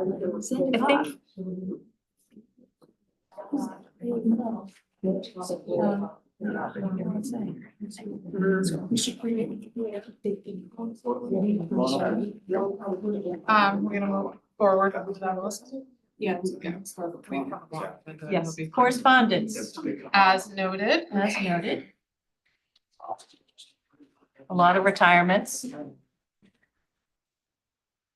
And resignations. Committee reports. CATC, no meeting. Curriculum committee for January 14th and the 11th. So Alyssa is the chair, and since I suggested we continue while she's moving her car, I guess I will report on the curriculum committee. So the January 14th meeting, I presented the draft curriculum budget.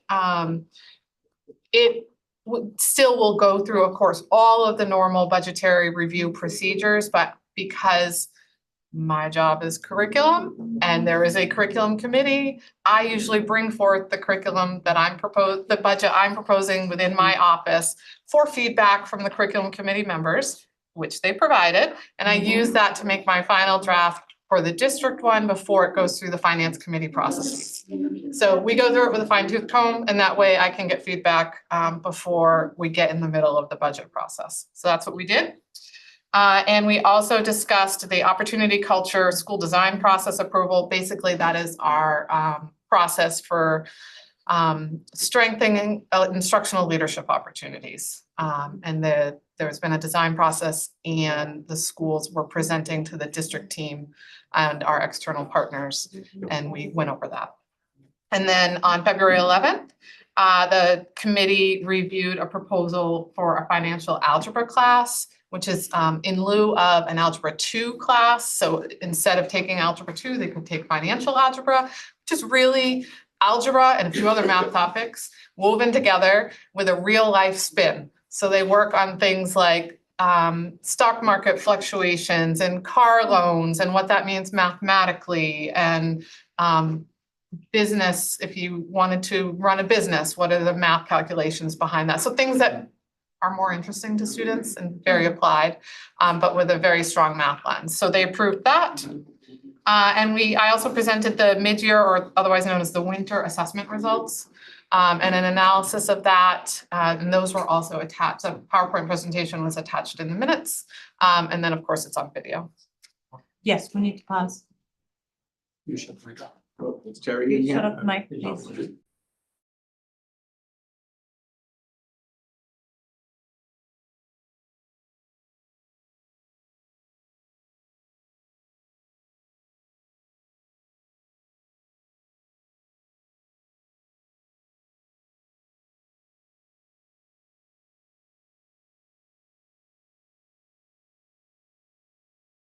Mic on, please.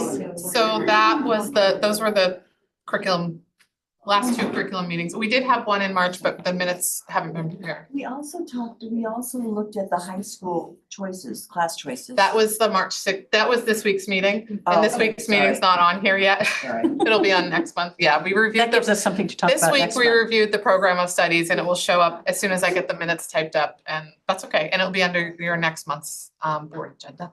Perfect. Finance, we have January 14th and February 11th. On January 14th, EMC came and did a presentation, the energy presentation, and I believe every board member has a booklet that they provided for us. So that was our February meeting. Our January meeting. In February, we went over the ED 279, which is our funding formula. And I would like to suggest that all board members come to all finance meetings moving forward. We're going to start working on the budget. The superintendent has been in budget meetings all week. Yes. And we need to be sure that we're well-versed in how it works and where the money goes. That's the best. Pardon me? What day of the week is The third Tuesday of the month, which is There's one coming up next Tuesday. next Tuesday. Thank you. 5 o'clock. 5 o'clock on the 11th. on the 11th. So that's the second Tuesday. That will be our Yes, Second Tuesday. Was third Tuesday, now second Tuesday. back to second Tuesday. Back to second Okay, Tuesday. yes. So Thank you. The Michelle, 11th. just so you know, because it's new, we meet routinely. So it doesn't, Yes. finance tends to move toward pretty routine meetings rather than monthly meetings during the March, April budget period. yes, so they might be weekly or bi-weekly until we get it shaved and set.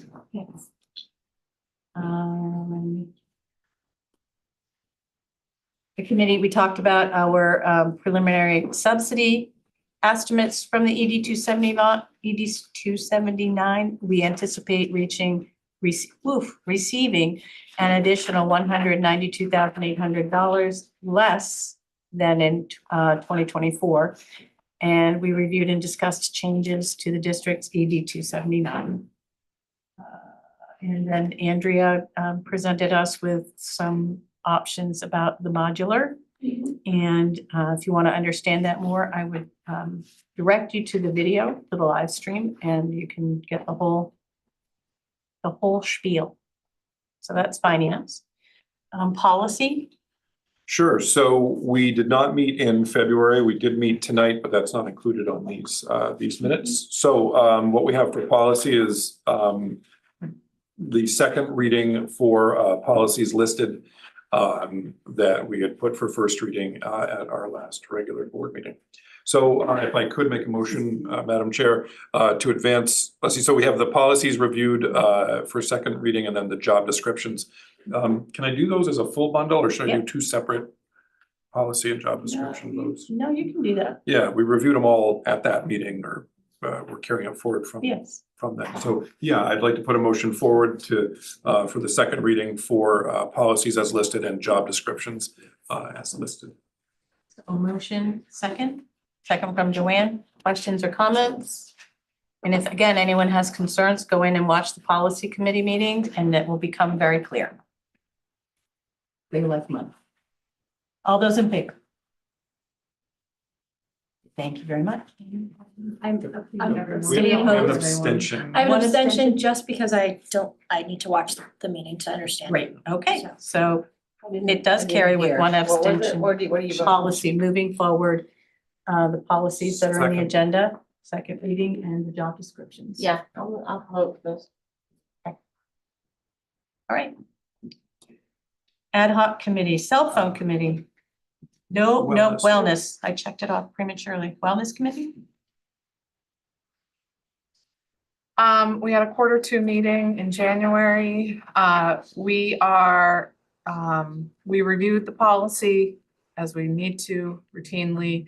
We had our food service nutrition director join us. We went through some reviewing of where their department's practices are aligned to the wellness policy. We reviewed district initiatives, the work of each building committee related to wellness, and opportunities to strengthen our membership to ensure we're following representation from the policy. Excellent. Any questions for Angie? All right, student reps. You know, I almost went past you guys. That would be terrible. What a loss. Right. We did have a dropout prevention committee. It says that there wasn't one, but we did. Well, please tell us. Yeah. Inform us. Yeah, I was like, wait, we did have one. It was a meeting of two. It was right before we went out on break, and so Everyone else dropped out? There was everybody else dropped out. No, but we did just review kind of where we were. We submitted a survey out to our staff looking for some information in regards to the community engagement. It's one of the twists that we're doing with the dropout prevention is really looking at what are we doing with community engagement? How can we find out what's already happening in our schools so that we can use that survey results to make next steps or to help make stronger connections with our community. We also talked about some different letters. As you know, we have to follow specific guidelines and laws in regards to attendance.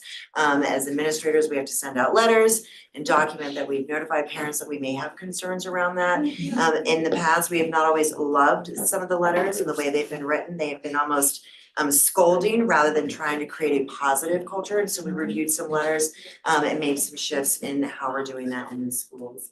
And then also the last piece was just noted that Count Me in Maine, which is the program from the state that actually works with attendance across the state, gave a huge shout out to the work the committee has been doing and actually highlighted some of our work in aligning the work of the committee with attendance and how to prevent attendance concerns to our MTSS tier model system. So it was just kind of really nice.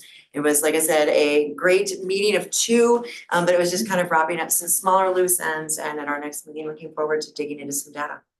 That sounds great. Thanks. Sarah, can you tell me when the next meeting is?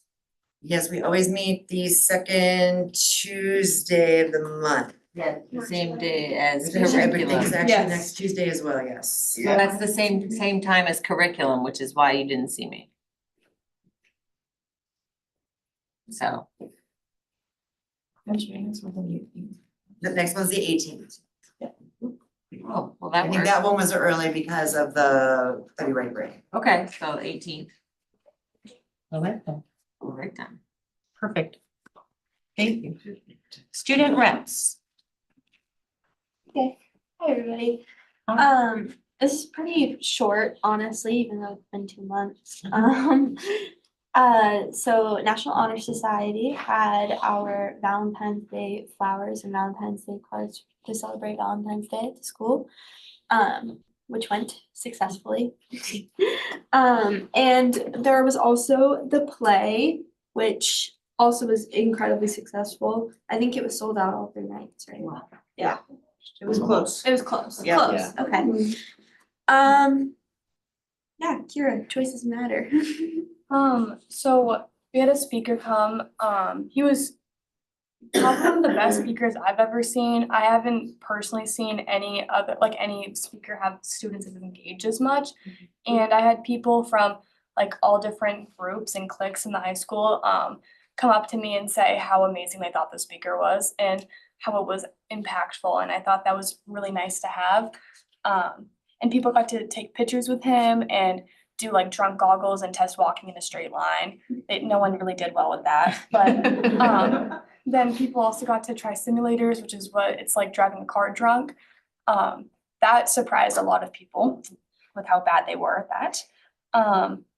And yeah, the guy was just really approachable and he sent a really good message of one, don't like do distracted driving, and 2, like to accept people with disabilities, because he was in a wheelchair, and it really, I think it made people with disabilities more approachable to some people that are maybe scared or uncomfortable with people that are different. And I thought that was really nice to have like diversity in our speaker. And so did everyone else, honestly. And high school sports signups for spring are open. Great. Thank you both. Administrator reports for 2 months. So we'd like to ask that the February one is in your packet and that Okay. you just Read read it. it at your leisure, and that the March one's the one read. Is that So, okay, yes, you can given the read- time frame we have Yes, tonight? you can read the February one as your bedtime late night reading as you're going over policy. And it was in the board packet And it's in anyway. the board packet. Yes, so I read it. publicly Love that. posted. Mhm. Thank you. 96 pages, let's go. I'm gonna go with March? Yes, give it to Alright, March. I'm gonna do the elementary. LER, noteworthy. LER is proud to announce that they recently had 2 staff members honored. Andrea Gruber received the Hometown Hero Award from Modern Woodmen of America. For her dedication to our community, she received a plaque and $100 to donate to her favorite charity. Frida Kaiser was selected as the February 2025 recipient of a Teacher Appreciation Award from Blueberry Broadcasting. Her prize package included recognition on all of their radio stations and websites, a $50 gift card to VIP Tire Service, a gift card to Wendy's, and a pair of tickets to an upcoming performance at the Public Theater in Lewiston, plus three-month spa membership. Well, that would be the good one. 3-month spa membership to the Senator Inn in Augusta. Andrea and Frida were recognized at a special student assembly, so congratulations to them. Also noteworthy at LER, they recently welcomed Sarah Gagnon back to LER to finish out the year as their special educator, and Haley Lovely as a special educator at Tech. They're both positive additions to the staff and will help meet the learning needs of the students. At Riverview, this first week of March is Read Across America. We had Stop, Drop, and Read yesterday morning where students got to choose where they wanted to read in the building and had 20 minutes of just reading, and the families were invited to join. Later in the month, we're doing 2 marching around Riverview mornings. One will have a math focus, and it's around Pi Day, and one will have a literacy focus. Students will be grouped into mixed grades and rotate through 3 different activities. It says 4 in here, but it's actually 3. Families are invited to join these events as well. Challenge we've had, sickness does not go away. Sickness has been a challenge for both students and staff, and we're hoping with spring around the corner and being able to open up windows, we will have some healthier times coming. HT, noteworthy, just prior to February break, they celebrated the 100th day of school. They've been welcoming guest readers as part of the literacy celebration for Read Across America Week, and welcomed a new library to their school, and pleased that there will be a seamless continuation of services without having to fill the role of a substitute. Challenge, same as we have. Sickness has been a challenge over the month of February, and they're hopeful that the break provided an opportunity. It did it for you, it didn't for us. Sorry. Pittston Randolph Consolidated School, noteworthy. In February, they hosted their second annual Winter Numberland, a family engagement night where math games for all ages and abilities were out in the cafeteria for all to play. They hosted another successful book fair, and thanks to the generosity of the PTG and the community, they were able to ensure that every student went home with a brand new book. Challenge, cold and flu season. Seems to be a theme. That is elementary. Vicky? Yeah. Don't steal it. Angela, is the packet online? Yes. Okay. In the original The first agenda. one. Original, so the one that came out last Friday, 96 pages. the whole 96-page one. All right, so I'm gonna read for the secondary. So Gardner Regional Middle Schools had some incredible events in February, such as Candygram event and a poster contest for GRMS Spreads Love Not Hate as part of our positive school culture and kindness events. We are hoping many of those posters will be displayed in our community. We are also very excited that Falcon Night Flight is fast approaching in March. Ooh, next Friday. This is a night where 6th and 7th grade students stay overnight in the building for a night of fun and excitement. In order to attend, parents and guardians come to a parent night, which was this Monday, with incredible presenters and information on them of different ways they can support their students. A challenge to keep going with the theme. There are so many illnesses going around that we are seeing a lot of students being impacted by the crowd, as well as our staff, and of course, this is impacting attendance for our school. At Gardner Area High School, this past month has been filled with exciting milestones and celebrations at our high school. On February 7th, they held the Tiger Awards Assembly, where they recognized students who have dedicated over 200 hours. Yes, 200 hours to community service. God, that's amazing. As well as those exciting in the Skills USA CATSI competitions and their outstanding students, seniors, and faculties of the semester. A special congratulations to the students of the semester, Molly Takatsu, Owen Munzing, and Jay Dosty. Our seniors of the semester, Maddie Noss, Kylie Duty, and Kat LaJoy. And the faculty of the semester, Mr. Patrick Quinn, Mrs. Melissa Gregoire, and Mr. John Harris. Course registration for the 25-26 school year is also underway, with students selecting their classes on March 3rd. Looking ahead, the SEL department is hosting a Financial Fitness and Community Day on March 17th, which is an event designed to provide students with valuable real-world skills and community connections. Challenge, you guessed it, the illnesses and staff absences, which has made finding substitute coverage difficult. Despite these hurdles, staff have been incredibly flexible and supportive, stepping in to ensure that the learning continues uninterrupted. We deeply appreciate their willingness to assist with coverage needs on a daily basis, and we continue to explore ways to alleviate these challenges while maintaining a positive and productive school environment. Nothing noted for adult education. Athletics at the high school, our cheerleaders placed 5th in the Class B state cheering competition, and they also qualified for the New England cheering competition on March 22nd in Worcester, Massachusetts. Our boys and girls basketball teams made it to the quarterfinal round at the Augusta Civic Center. Some of our wrestlers have placed at their respective state meets. Kyle Duty placed 2nd in the state in his weight class for the boys, and Ciara Farias placed 2nd. Zara Kristen placed 2nd, and Taylor Coots placed 3rd in their respective weight classes at the Girls Wrestling State Championship. All of those aforementioned wrestlers have also qualified to compete in the New England High School Tournament on March 8th and 9th in Providence, Rhode Island. Our girls swim team placed 6th in the state as a team, and Addie Paulus placed 2nd and 3rd in the state in her 2 events. In our first year of indoor track and field, it was quite a while, Jason Gearing placed 5th in the shot put at the state Class B indoor track and field championship. At the middle school, our middle school girls basketball team just completed their 2nd undefeated season in a row and won the CAL championship for the 2nd year in a row. Challenge, none. Next up. What did you do to your, why are you wearing a boot? Well, it started with falling over the 150-pound Great Pyrenees, and I tore all of the muscles and tendons in the fleshy part of the bottom of my arch. And then when I went back and they x-rayed it and were like, ooh, you're all healed, they also went, but wait, there's more. You now have a bone spur. I think this made my grandma head, and I'm feeling a little tender about that. Anyway, I'm working on it, and it looks like I may have to have a endoscopic surgery to zip it off, and so, but I have to keep the boot on until they determine exactly where I'm heading, so. Looks great with your outfit. It really does. I'm learning to Matches anything. accessorize. Yeah, it's great with the rain, snow. It's versatile. Yeah. Take good care. And thank you, Sarah, for being patient. So for special services noteworthy, with our special educators starting at Lori Richards and an education technician 3 joining the middle school, along with ongoing reference checks for several other positions, we're on track to be fully staffed for the first time this year. Whoa. On a road. Challenge, the recent weather has posed challenges with necessary closures impacting scheduled IEP meetings. And we sincerely appreciate the flexibility and cooperation of all team members in accommodating the necessary rescheduling. For nutrition, noteworthy, Linda has hired 2 new staff. So far, they're working out great. Managers are very happy with the new hires. Welcome to Taylor Severet at LER and Kimberly Boring at the high school. The challenge we have at the high school is whenever the administrators change the layout of the day, it usually affects the lunches.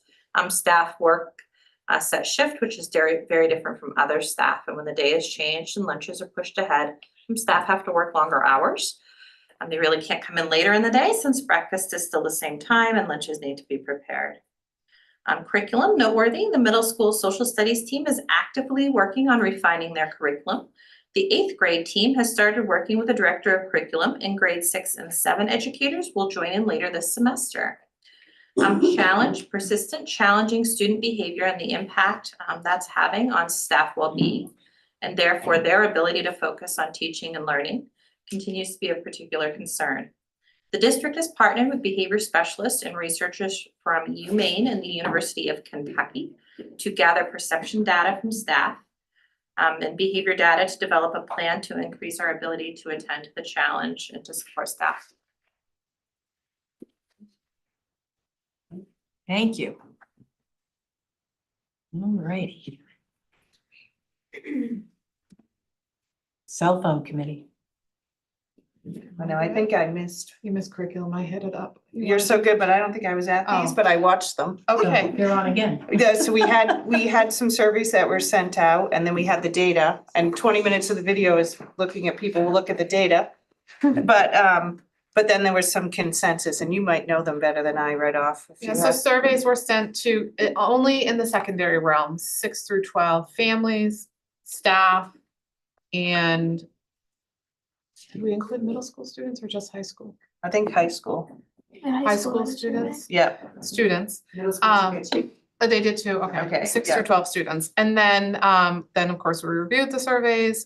And the next steps are to draft options based on the data and the goals of the committee. What pathways could we take? So is it like a full ban or a partial ban, and what would that look like? And to draft policy language and procedural language, just so that the committee members could see it all lined up and then compare it to the survey results, to then decide what direction they want to take and to decide who they want to hear from. Like law enforcement was a question, districts who are already doing this work in different ways.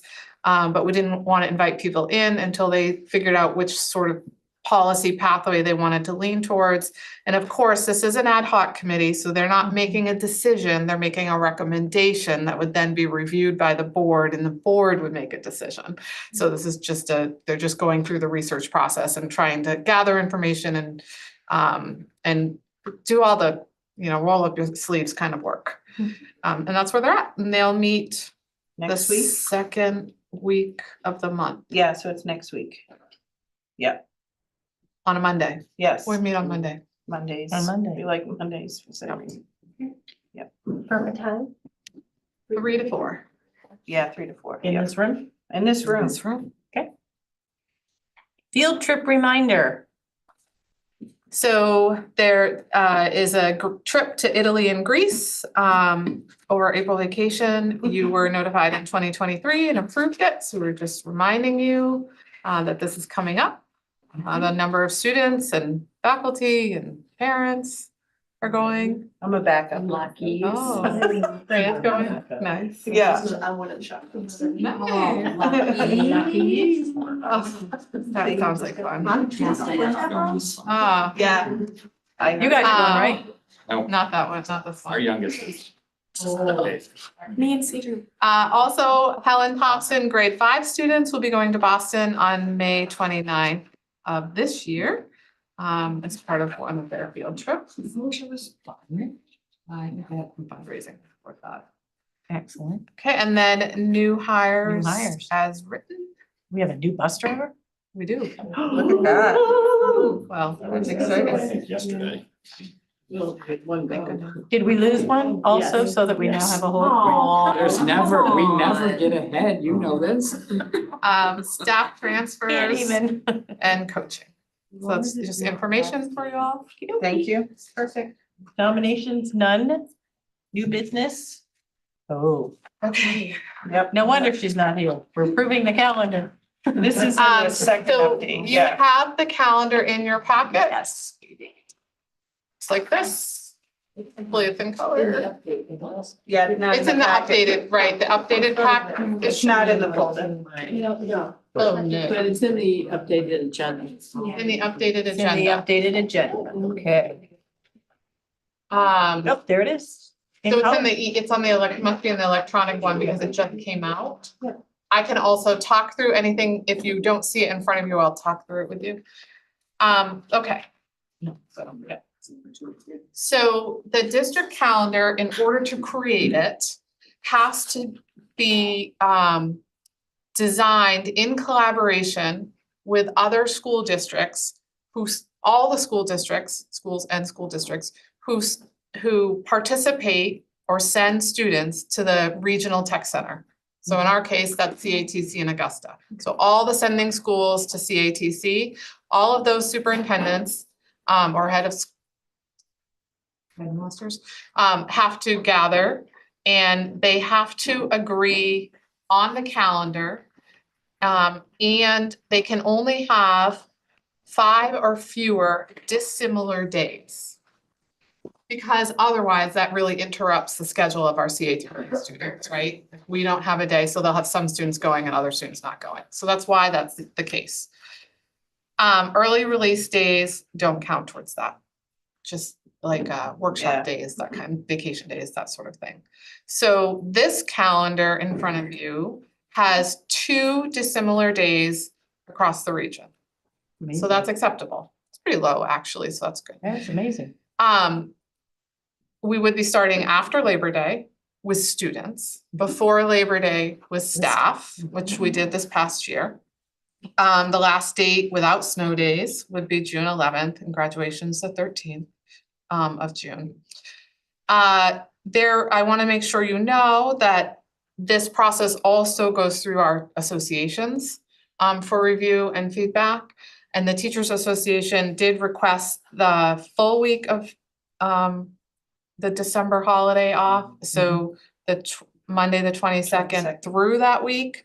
And right now, this calendar says we're going to school the 22nd and half day on the 23rd. When looking at that and talking with the region, the regional schools don't want to do that. So could we do it without them and still fall within the dissimilar days? So Pat looked at that.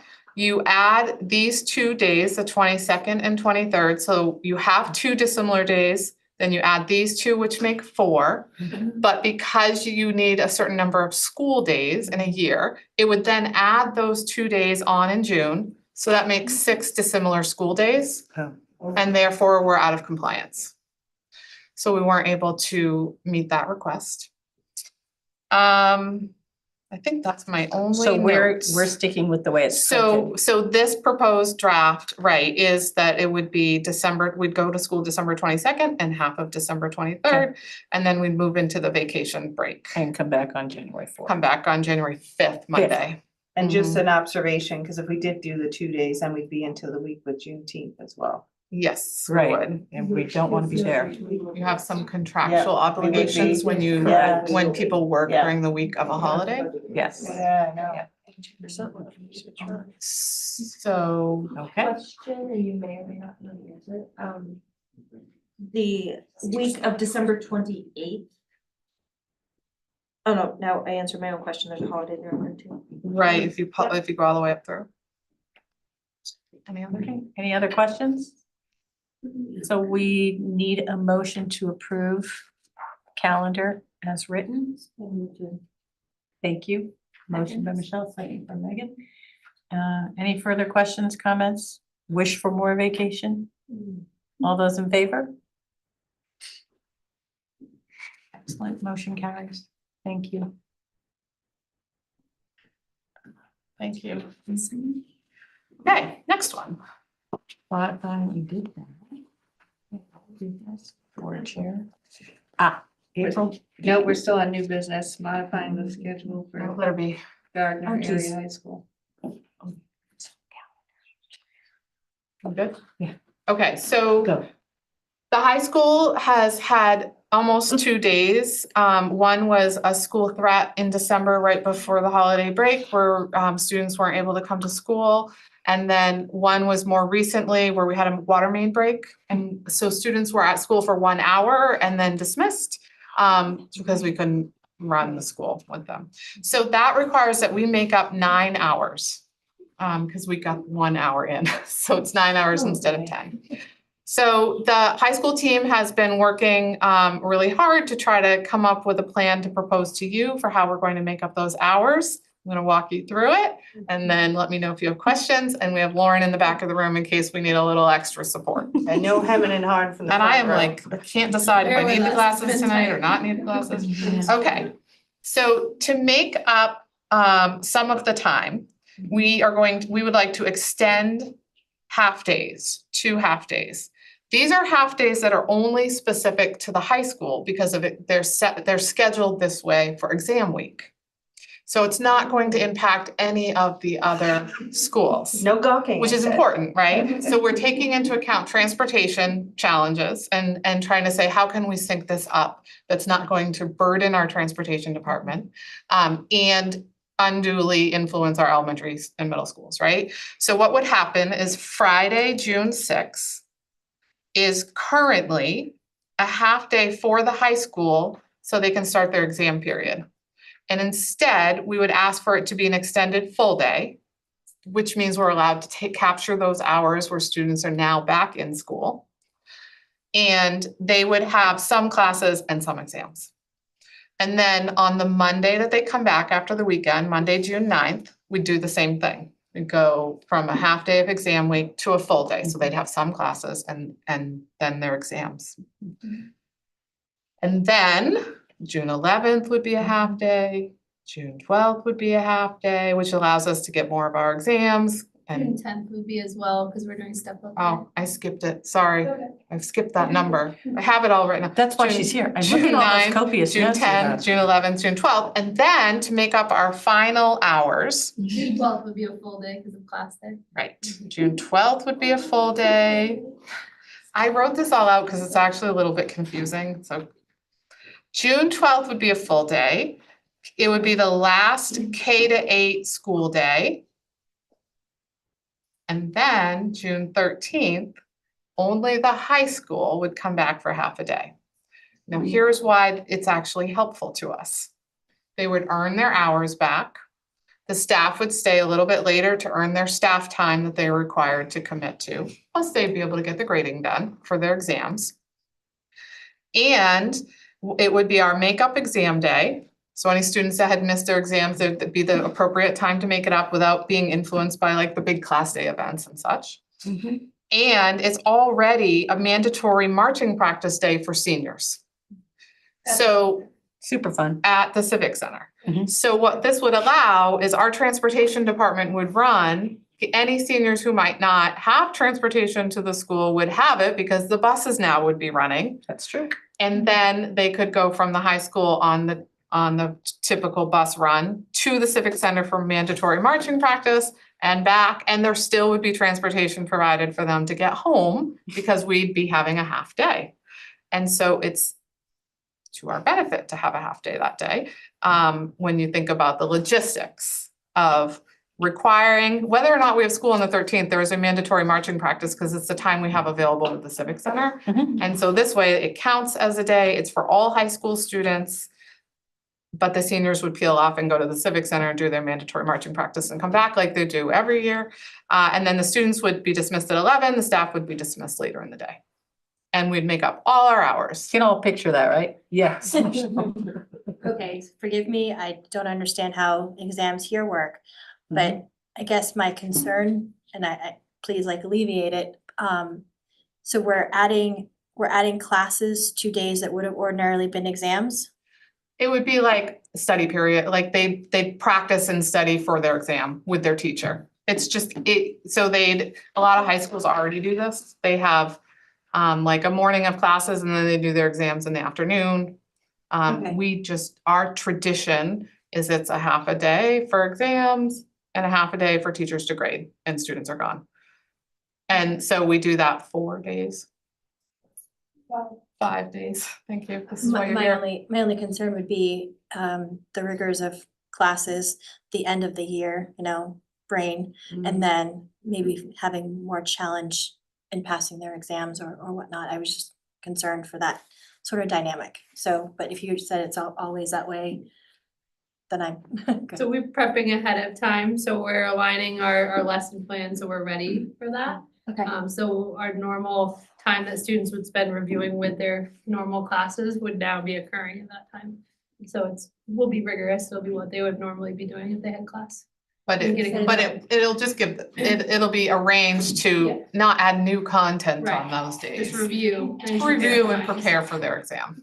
Set up But with- success. Okay. With some structured support. Okay, perfect, thank you. Which they could all use Right. at that time. I could do that if I was doing it. If I was doing it, I would need structured support. Other questions? I need all the structured support I can find. Any They questions? tried to be pretty creative about how to do this. Cool. Without impacting the rest of the district. And it's tight because graduation this year is occurring after the last regular school day. So it's really compacting all of our last end of year opportunities and events into that 1 week. It's just the way it falls. Yeah. The way the date falls. Yeah. So do you need a motion to approve? Absolutely. I'll make that motion. Thank you. Second by everyone. Can you pick one? Joanne, she hasn't said. Okay, sorry. Any further questions, comments, or anything? All those in favor? Motion carries. You're making it so easy for me Sweet, tonight, well. thank you. Have my Kind of you to say that. I feel like it's been a long night. Okay. Okay, old business is none. Board chair report. Let's see. The April board meeting, we are moving to April 10th because for 2 reasons. Number one, there is a school play and we like to encourage everyone to go to the school play. So the school play is the 4th, 5th, and 6th of April. So we're encouraging everyone to attend the play and support our students. I'll send an email because I And usually do the Melissa, ticket, so I'll let everybody know. We'll send an email and a request for tickets and however many you want, she will help with that.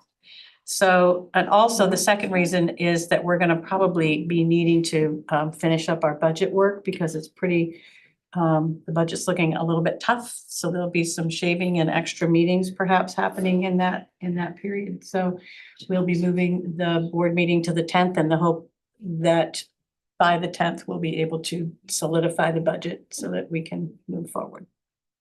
But board meeting here, not the high school. Correct. Yes, here in this room. We don't do well when we're not in our room. So, questions about that? And live streaming is very difficult when we do it at the library or wherever. The sound is just not as good. So, questions? Okay, moving on. Superintendent's report. So, acting superintendent. I will do this for Pat. So Karen Moody is retiring this year. See, now we can cry. No. Karen, we just talked this morning, 19 or 18 years as 18. 18 years. 20 years as a principal, but 18 at LER. Pretty impressive, longstanding. So, oh, yeah, sorry. Did you say thank you? Thank you. So we are actually in the process of hiring for a new principal. And we just wanted to update on you on where we're at. We have reviewed, we've reviewed the candidates.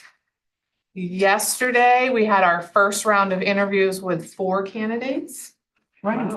And Monday, we will be having our second round of interview with two of the candidates. And the second round, the first round happens here. The second round actually happens in the school. It includes a little activity that they do, a tour, and then a second interview. And after that, the committee will deliberate. The committee has a parent, administration, staff of different roles, all involved in the process. And hopefully we will have a recommendation for you at our next meeting. Hopefully. That would be nice. Any questions?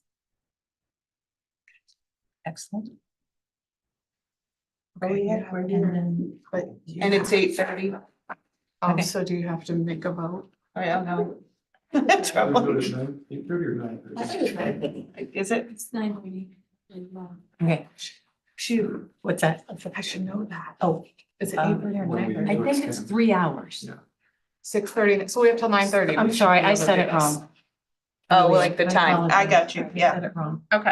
I was thinking we were at 5:30, but we were actually at 6:30. Yeah, because it was policy. I lost an hour. Yeah. Sorry about that, everyone. So we are about to enter executive session, but before we do that, I have received a message, from outside the district. From outside the district in between, and that is, that unfortunately, Mr. Sobolewski was incorrect. Our buildings are zoned for, I'll read it to you.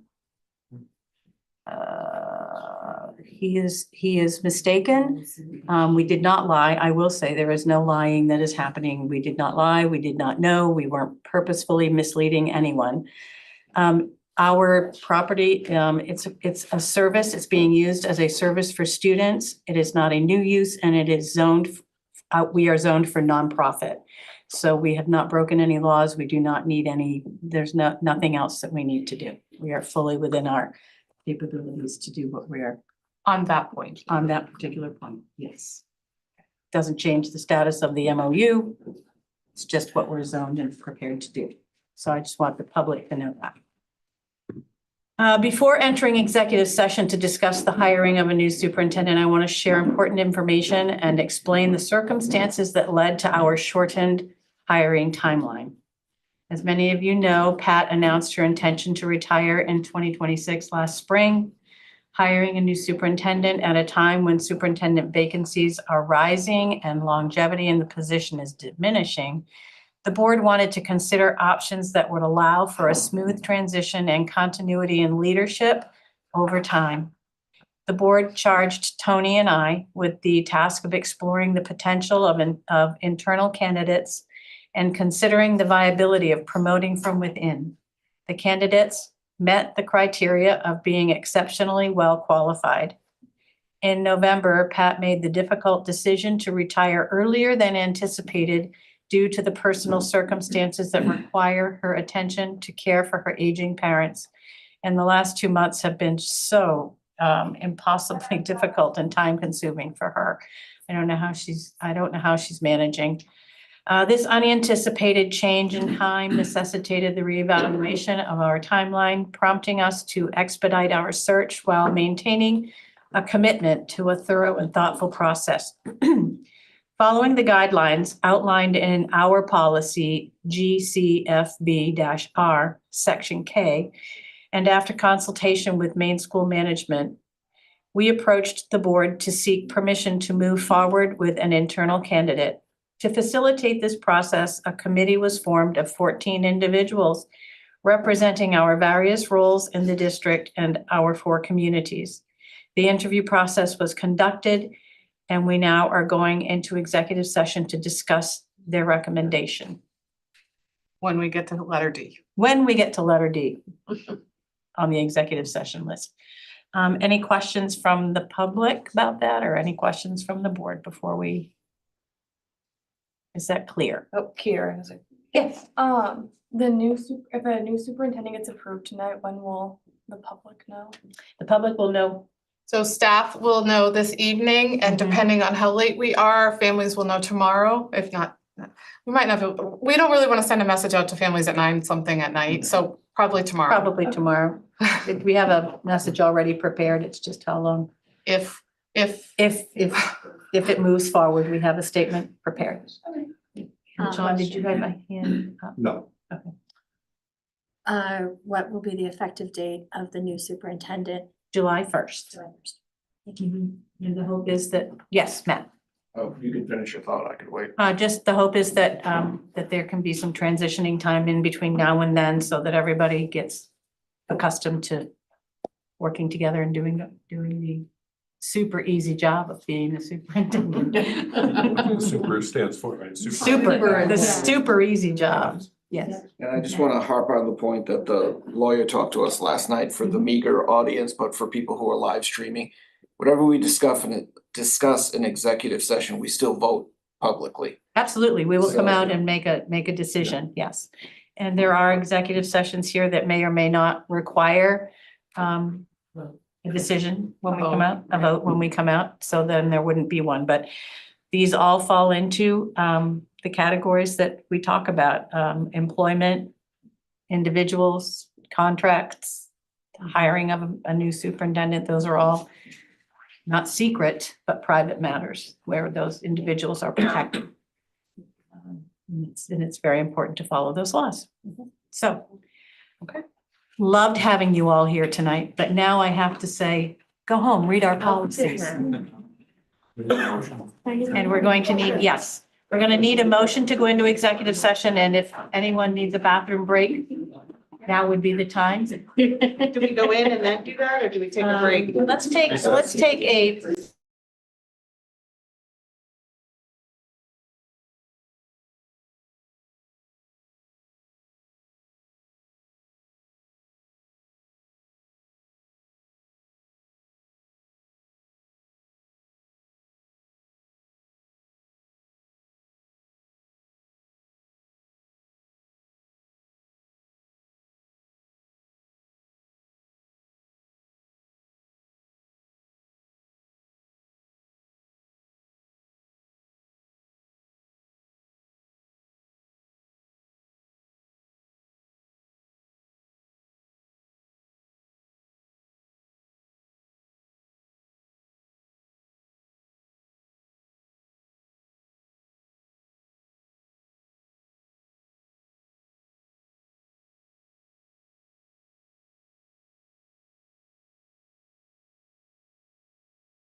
because it was sorry, COVID in the year after. Do we do anything for the teachers that are supervising and chaperoning? We We should feed 'em. like, Yeah, we feed them. We feed them a lot. good, good. I don't know if it's good food, but we feed. Okay, we're back. Hopefully it's good food. Probably Okay, pizza. ready? Pizza, junk food, yeah. Okay, motion to go into executive session. So moved. Tony, second. Second. Linda, questions or comments? All those in favor? Okay. Motion carries. Anybody abstaining or? No. And there will be a vote after, so we'll be coming back on. Yes. Thank you. So we will be back. There will be a vote.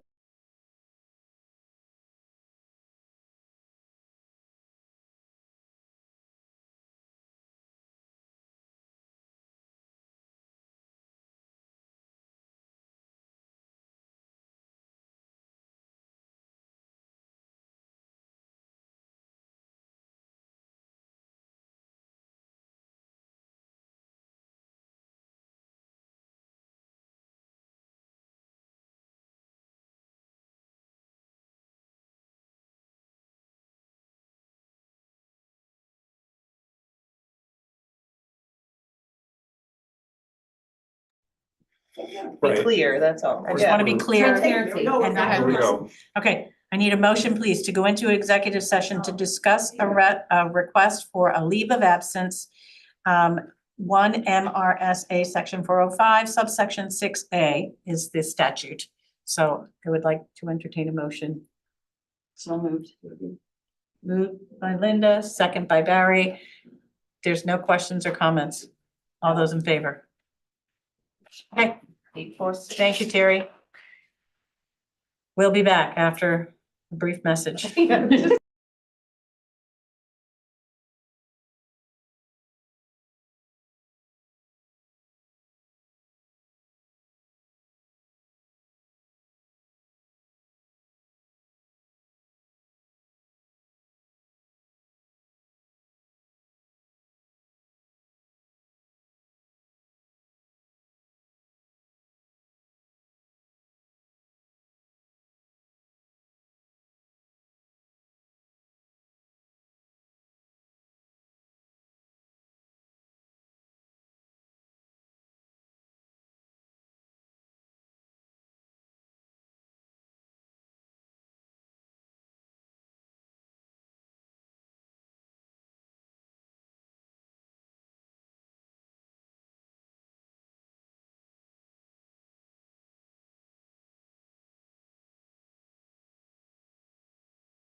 Okay. No.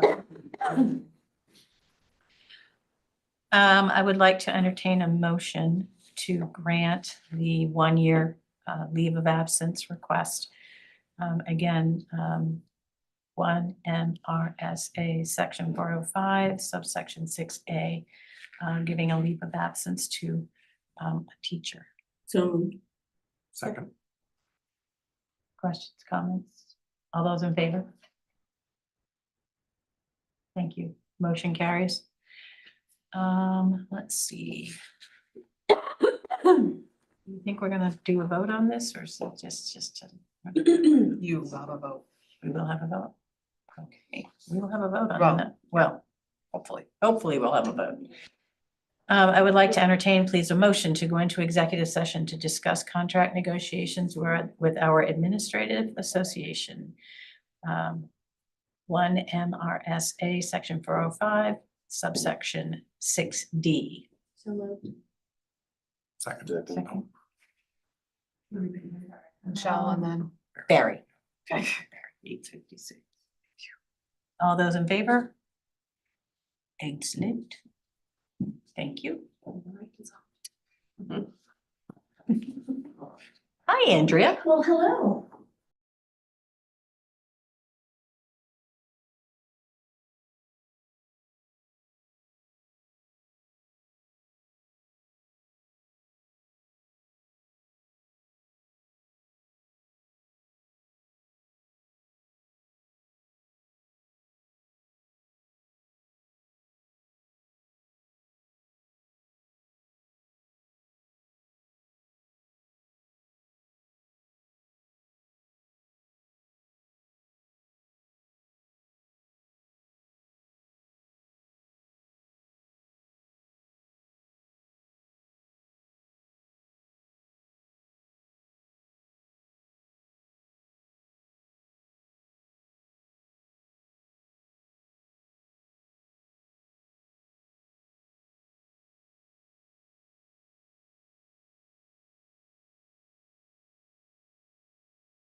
follow her lead. Thanks, Okay. Zach. Let's see, I would like to entertain a motion to accept the administrator's contract, to approve the administrator's contract. So moved. Second. Seconds all around. Any questions or comments? All Who those. did the seconds? Which? Take your pick. Michelle. Okay. All those in favor?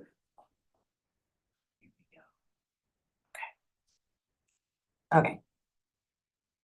Becky, can I recommend we flip flop the last two because Yes. there's someone else waiting in the hall? Yes, because if we need to postpone the third one, we could always do that because it's not gonna have the same effect that. Yeah, agreed.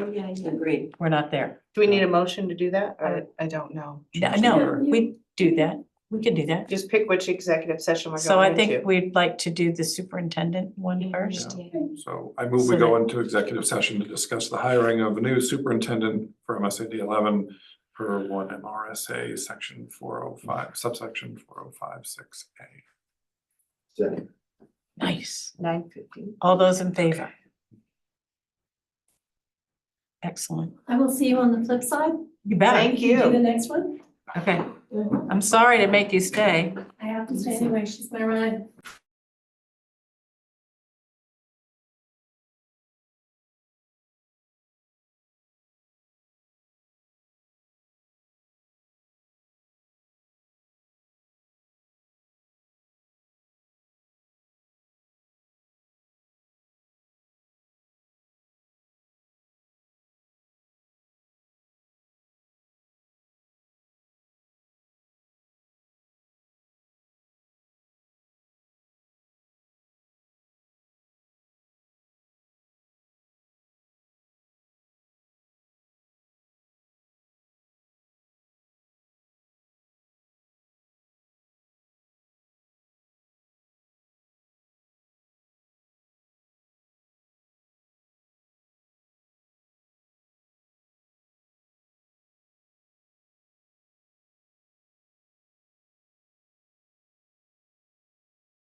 Now it's great. I would like to entertain a motion to extend a one-year contract to Katie Gould as our brand new superintendent with a start date of July 1st, 2025, and ending June 30th, 2026. And with the hope that she will be so delighted she'll want to stay. And we will do a continuing contract following that. With an annual rate of salary of $152,359 and 35 vacation days and 100% of health insurance for her family. There's the motion. So moved. Questions or comments? All those in favor? And then an abstention. Abstention, not an opposition, just abstention. We have a superintendent. Thank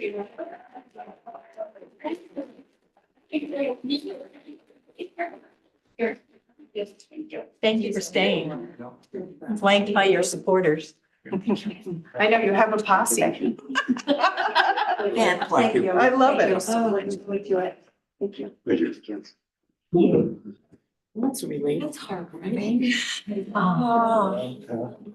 That's good.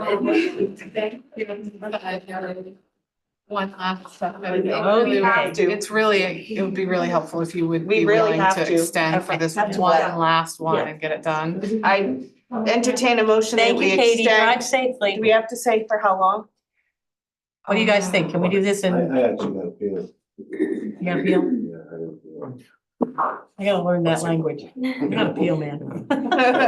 Like a banana? Yeah.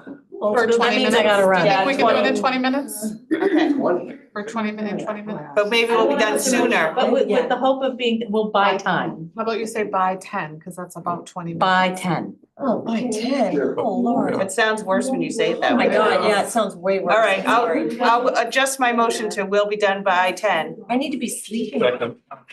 Well, then we need to talk fast. Okay. And if you need to, feel, you feel. 9:37. Good night, all. Good night. Thank you, Barry. Good night. There a motion in a second? Yes. All those in favor? Okay. Just get it done. Can we just get this done? I know, this is late. I don't like doing this. Who did the second? Oh, so that was to extend, oh. We extend till 10 o'clock. Did Just you do know the that my second? vote is the Second. Yeah, Tony did. They get nothing. Okay. He's Not joking. even, not even tires, for goodness sakes? He's joking. They want to go every. Okay. Neither bus drivers. Enter executive session to discuss contract negotiations with the MSAD11 Bus Drivers Association /MEA/NEA. Second. One MRSA, section 405-6D.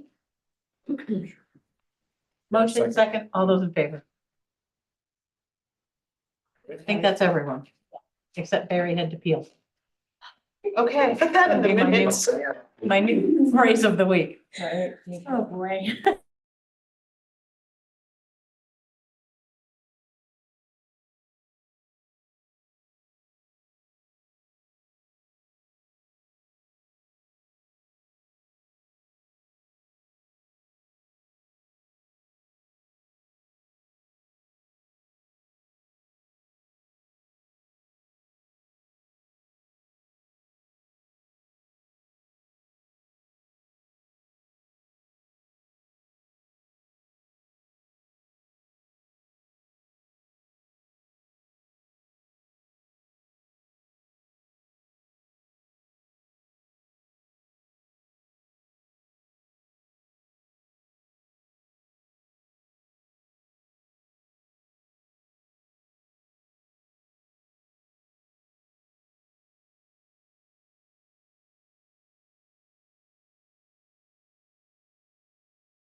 Sorry. We are out of executive session and there is no action taken. And now we can adjourn the meeting. Good night, folks. At 9:59. I move to adjourn. We're adjourned. Okay. You can go now. You don't even have to do that. I know, but I'll do it. Okay, so the last time I was here, it was the shortest meeting. Yeah, ever seriously, had. now you've got the other end of And that. now it's one of your longer